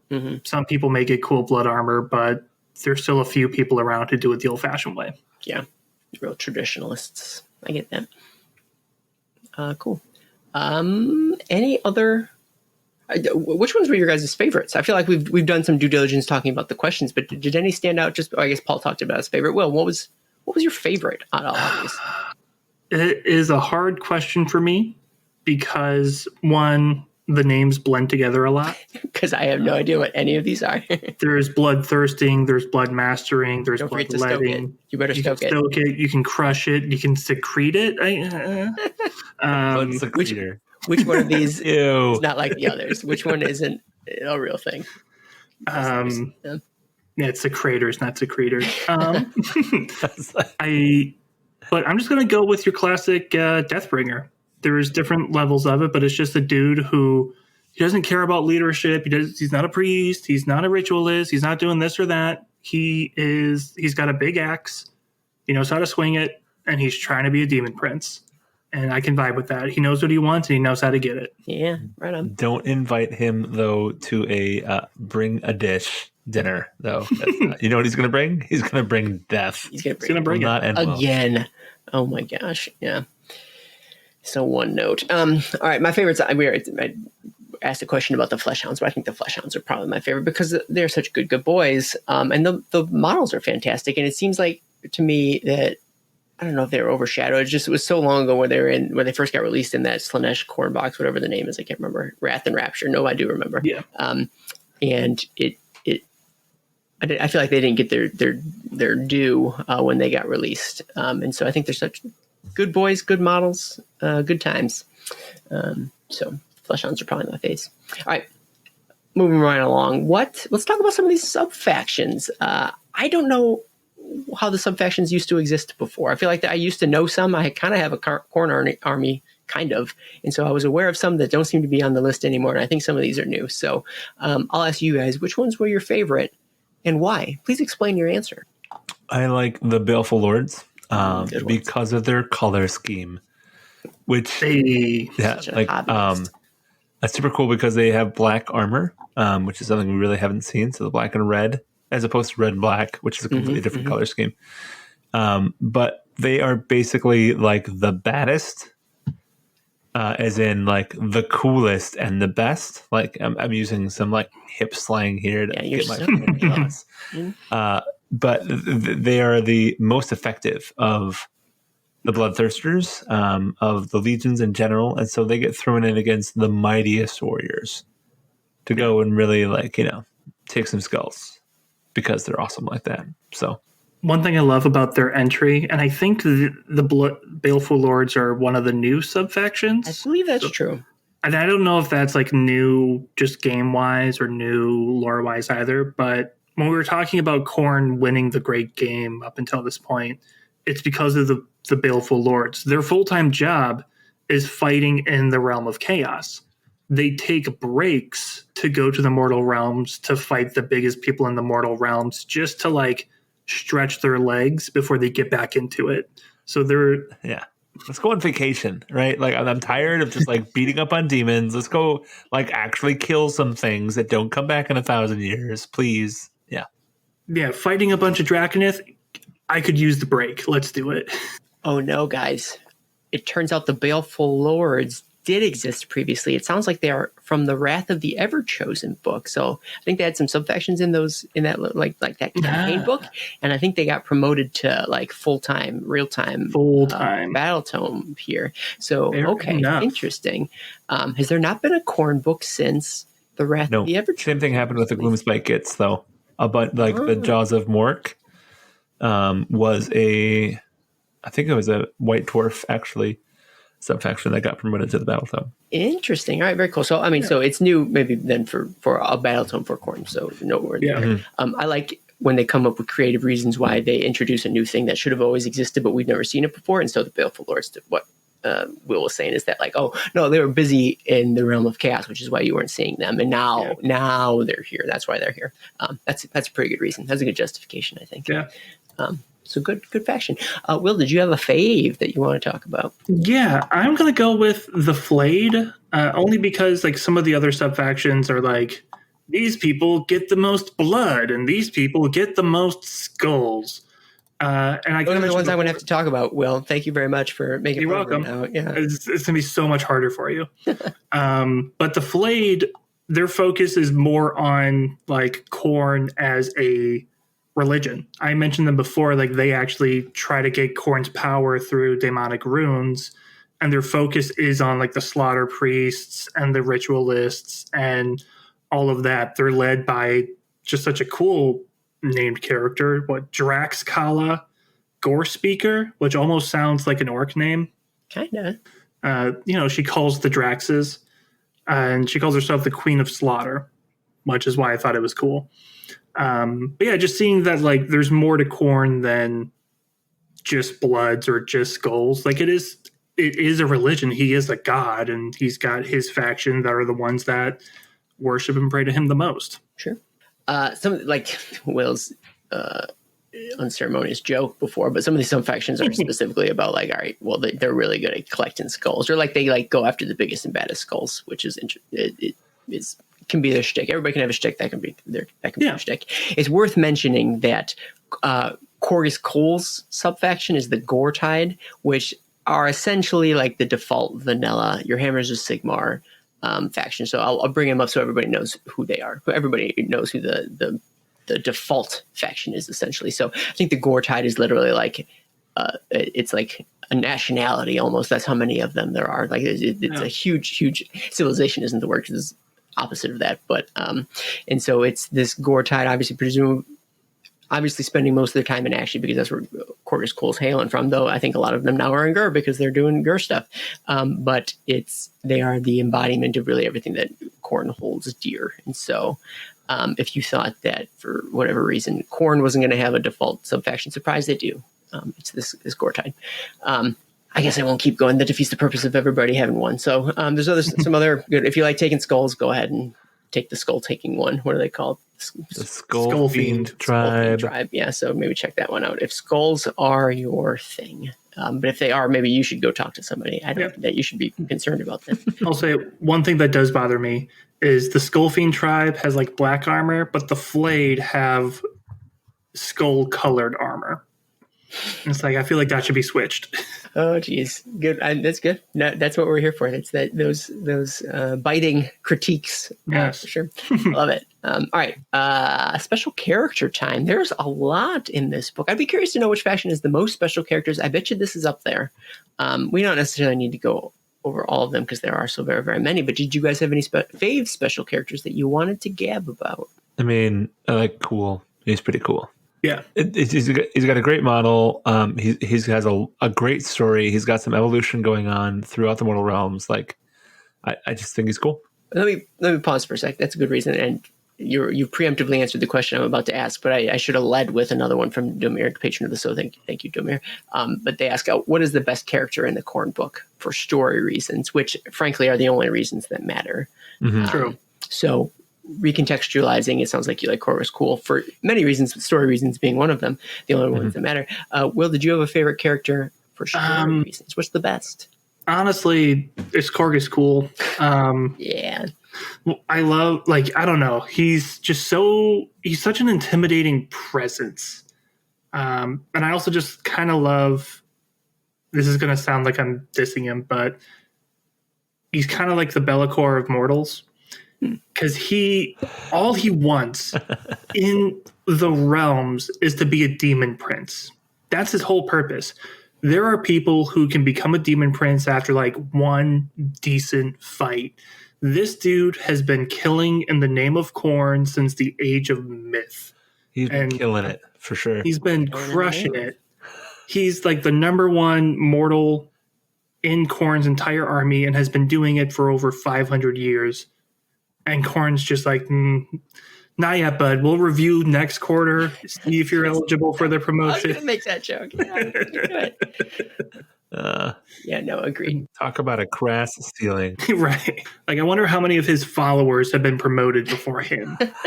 Dude, are you kidding me? Like, he's only like 157 years old. I've been doing this for 545 years. He had started at a salary bigger than, higher than his salary. Yeah.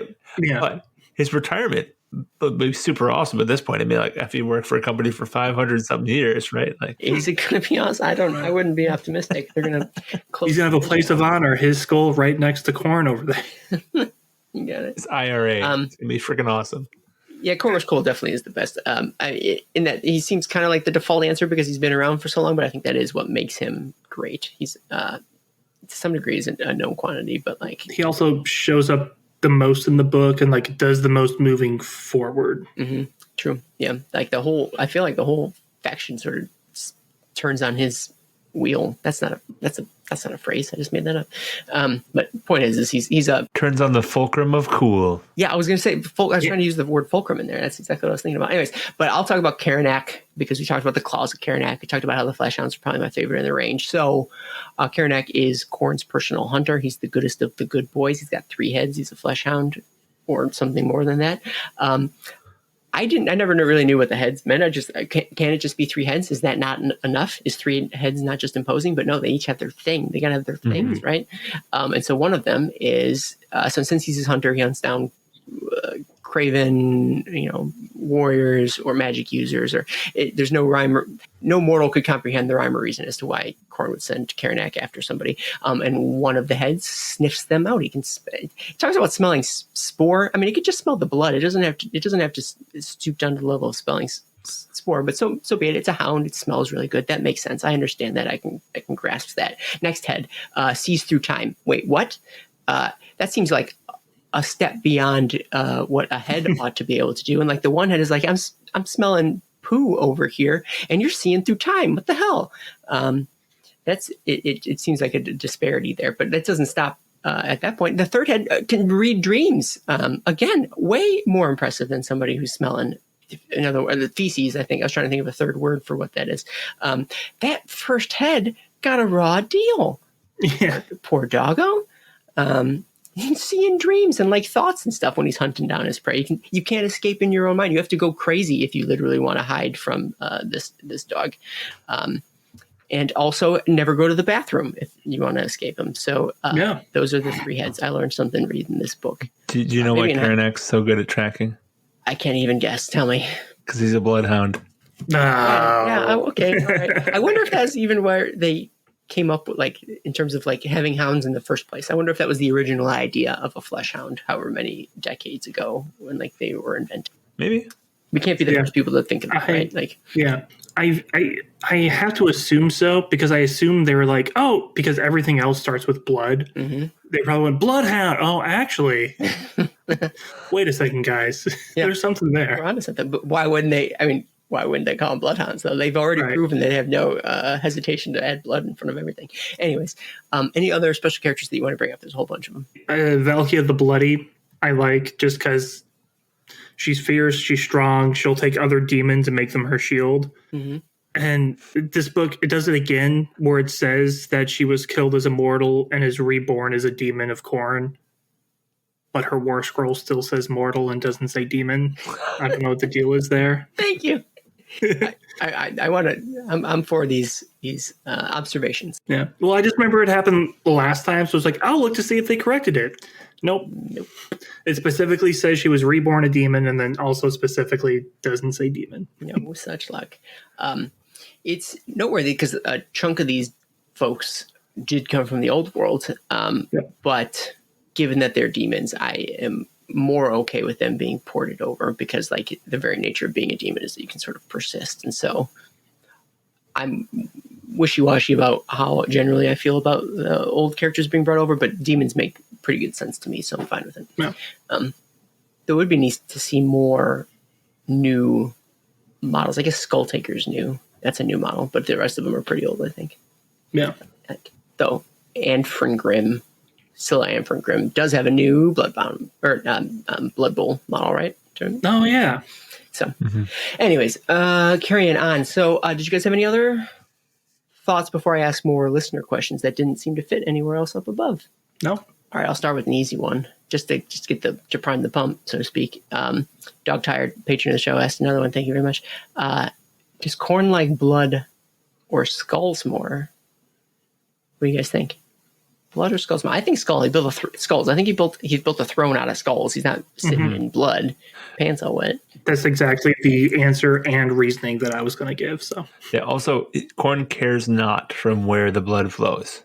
So at some point, he cares not, right? Sure. yeah, So he'll take any blood, but he only wants good skulls. Yeah, true, right? Yeah. They never really talk about whether there is such a thing as good or bad blood. Yeah. Or do they? No. I thought you were going to say skulls. They do talk about good or bad Yeah, skulls. no, definitely good or bad skulls, that's for sure. So all the more reason that I think skulls are probably, which is odd, because he's the blood god and not the skull god. The term skull god isn't really used all that much, right? No. Skull throne. Yeah. All right, food for thought. You could call Dog Tired. And then he also asks, they also ask, what if a species doesn't have a skull, like some sort of octopus people? Does he just let them chill? Did they ever talk about like skullless things and how he deals with that? No, but they still have blood. That's true. So, yeah, I guess the blood has its place. It has its purpose. By all means, he's not anti-blood. He likes them both.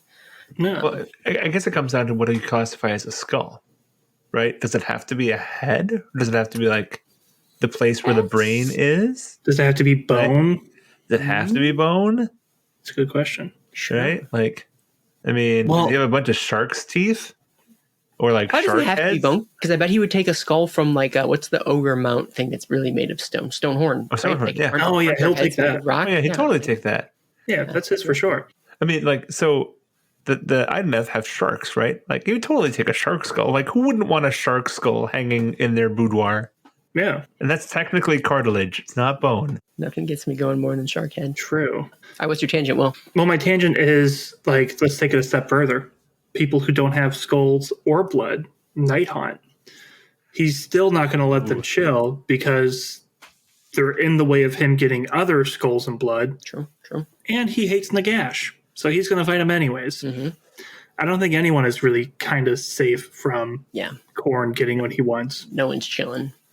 No chill, that Khorne, that's for sure. Yeah, Domir has another question too. Well, okay, so I'll bring it up now.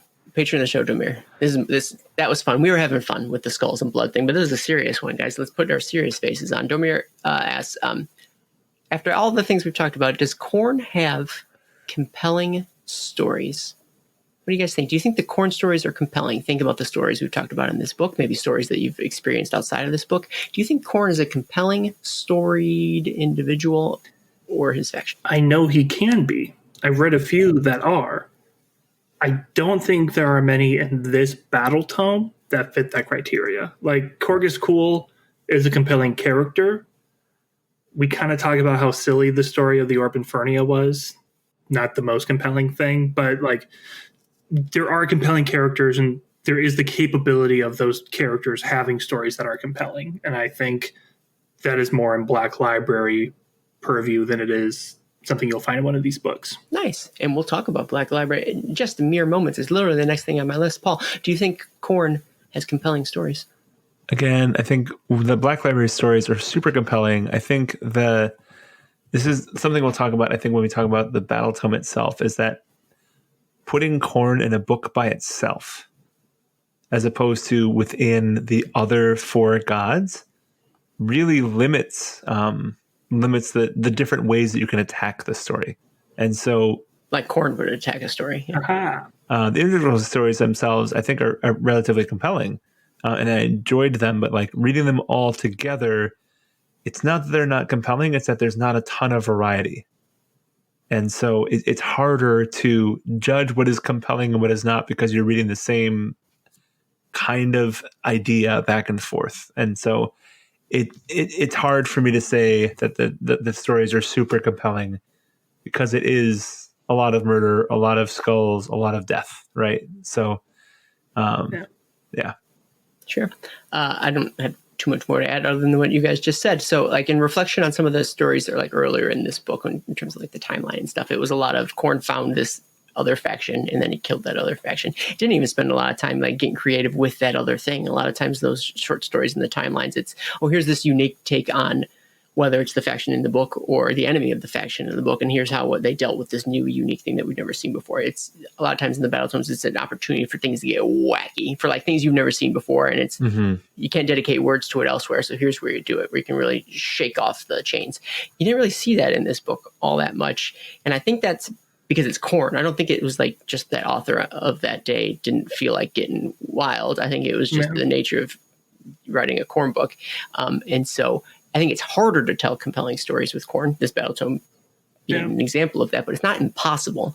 And so I think them diversifying or like broadening the scope of what a follower can look like in this Battletome may lead to more interesting things down the line, like in using those, new tools in the tool belt, the Cults of Blood, which we've already seen, Cults of Blood being unique out in the world, this new ritual list, et cetera, et cetera. Like, I think you need to broaden what Khorne is first, and then you can start telling more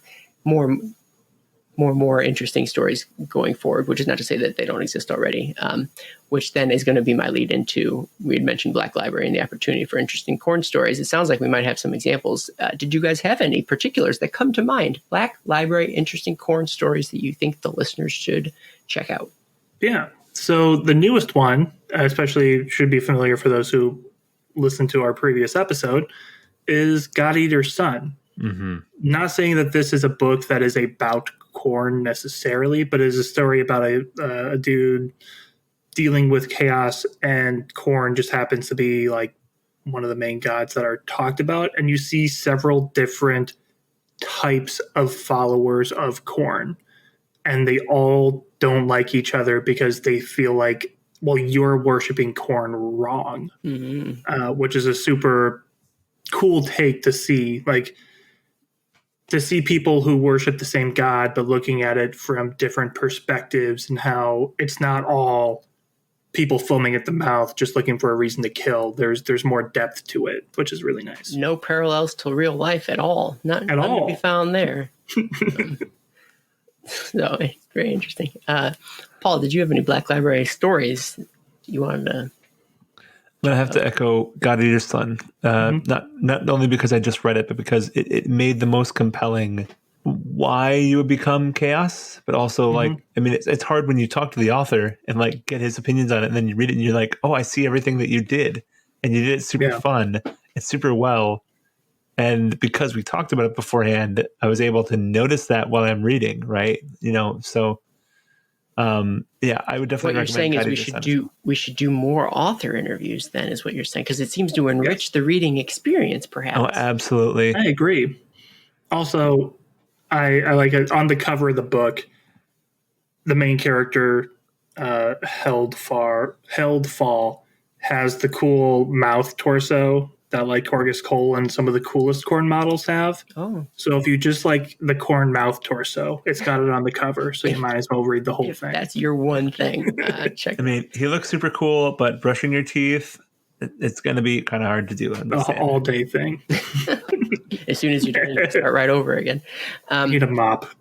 This is going to sound disingenuous because I actually did not read it, but I've heard from plenty of people who really enjoyed Red Feast by Gav Thorpe, which is the story of Corgus Cole. And it, despite the fact that it seemed as if it was going to be a series that didn't end up going anywhere, it seems so foundational and fundamental to Khorne that if you were a Khorne fan, I feel like you probably have already read this novel, and if you hadn't, you should probably check it out. So he was pretty good. And then, like, Khorne was a big deal back in earlier Age of Sigmar, which didn't necessarily always have the best fiction, but I think some stories did jump out from back then. I mean, hell, if you want to, like, the day one, like, Khorne was the bad guy, and so Gates of Azir is, I mean, again, it's very, very early days of Age of Sigmar, but like very large presence in that. I think you'd call it a novella by Chris Raitt. And finally, I'm sorry, I just took a lot. So one of my favorite Khorne characters is a Hazian Kell, written by Josh Reynolds. And so he's in the Road of Blades, but he shows up in a couple of other Josh Reynolds stories as well. But it's this B.A. Khorne. I don't even know what his title is. It's probably got blood in the title somewhere. But he is this conqueror of the Kells, this storied race of, or, civilization of people. It spawned Kadak Kell, one of the Stormcasts. And so this dynamic between this Khorne Bloodbound dude and this Stormcast guy, which I think the storyline was cut short because Josh Reynolds didn't get to continue writing about them. But one of my favorite Khorne representations is a real cool back and forth dynamic there. So I really, even though it's another example of something that didn't get finished, I really recommend following the adventures of a Hazian Kell. Real cool dude. All right.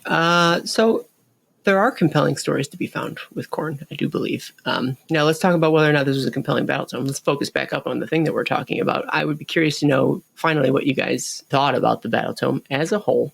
We'll start with Will. Will, I am. What'd you think? Give us a little review of the Battletome. Yeah, so I just have an issue with like how things are named. It's hard to follow. I made jokes about it, but also like it's a little bit easier to kind of keep track of characters and like, oh, it says this is Skull Taker. Is Skull Taker a person? Is Skull Taker a title? What's a Skull Taker? And it actually it's a really cool title of a specific individual. Nice, awesome, cool. I felt like too much of this book is like, and here's a story where they did a real good job of blood. And I felt like it wasn't the most compelling thing. There are some things of Khorne that I wish we saw a little bit more of, like those invocations we mentioned. The book doesn't talk about them. We talked about them. And when you're adding a new model about someone who is scarring the realms with blood invocations, I kind of assumed that they were going to play a bigger role. I just felt like it was a bit that was dropped a little. All right. So I would say overall, I'm going to give it a 5.5, 6 out of 8 Gore Chosen. Nice. Like it wasn't a bad book, but it didn't do a great job of like reeling me in or like being super compelling, in my opinion. Fair enough. Paul, hey, what'd you think? What'd you think of the Battletome? I also had a harder time with this one. I've kind of like said my main point earlier, which is that I really enjoy Khorne when he's set in opposition to other forces in the same book. When it was in Warriors of Chaos, Warhammer Fantasy Battles, right? Like when you've got the opposition in the same book itself, it's a lot more intriguing and interesting for me to read the contrast.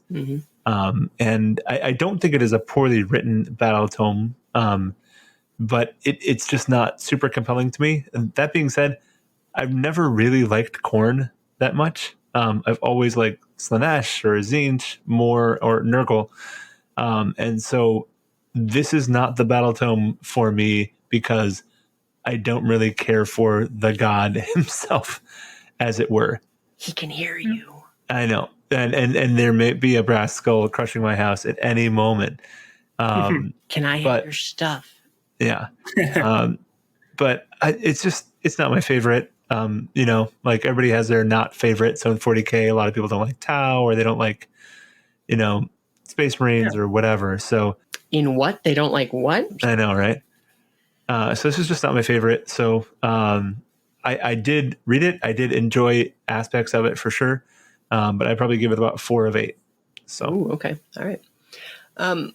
Yeah, I'm right in line with you guys, and I'm trying to put my finger on whether it's the books, like if is it the book or is it the faction, or it's probably some combination of the two. Faction in that, yes, Khorne is fairly one note, and I can see that they're doing what they can to try and branch out, and I think they're just like the seeds are there. They're starting to try and branch out what Khorne is, but it's probably going to take a while for it to be a really like diversified type faction, because as everyone can probably ascertain, it's fairly one note, which is fine. Like that was enough for the longest time, but like as time goes on in the Age of Sigmar, like as the setting progresses, I think every faction is going to have to grow and broaden, and Khorne has a lot of room to do that, I think, or it ought to have a lot of room to do so, for it to be more interesting. However, the problem, one problem that I mentioned before with the book itself then is if Khorne's going to be one-dimensional, then you need to season this Battletome as much as you can with like wacky stuff to sort of like offset the singular focus of what Khorne is. And oftentimes I go to that timeline, like I mentioned before, I don't want to repeat myself, but the timeline and having wacky, interesting stuff, those little blurbs to really spark the imagination.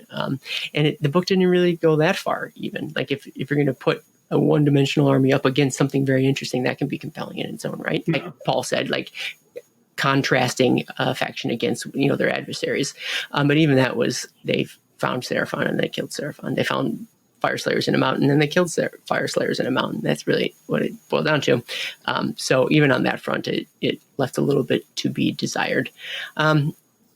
Also, there's been so many Khorne books. They probably did a lot of that previously, and they're just running out of things. They can't just say the same things over and over again, right? So it's hard. It's one of those things because we've had so many of this, and it is a relatively confined, out of the Chaos Gods, it's definitely the most confined way of worship, right? Mm-hmm. Yeah. There's a lot of, they've painted themselves into a corner with the lore, and you really have to search for those little nuggets to move it forward, right?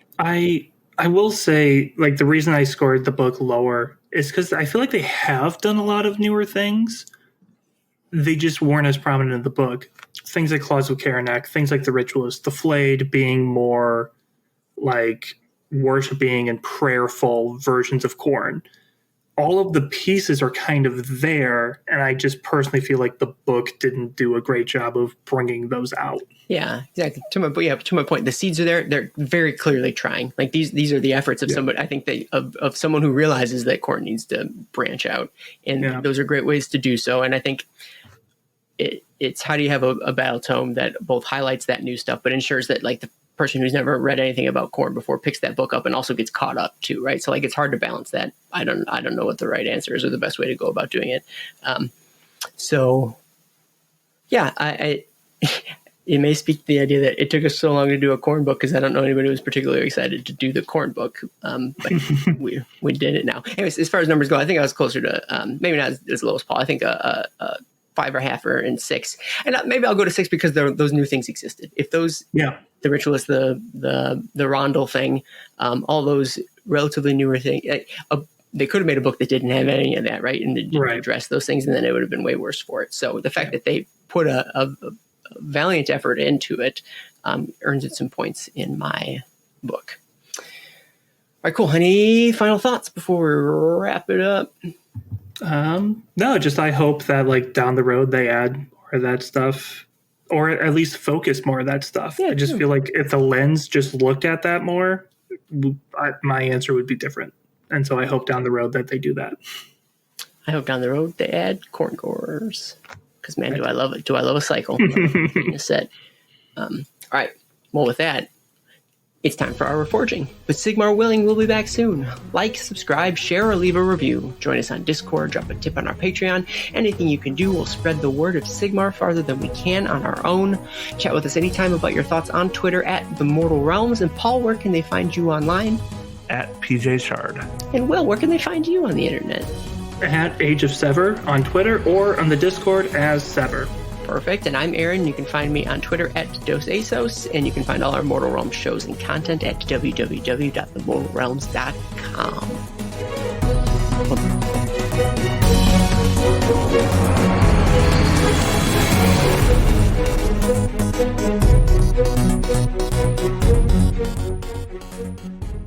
Yeah, there's a lot of one-way conversations I find when I'm editing. Like, there's literally a long pause, and I'm sitting there like, what's going on? And I just hear Paul go, Will's probably wondering what's going on right now. Yeah. That's fun. I am Paul. Yep. No, you're Will.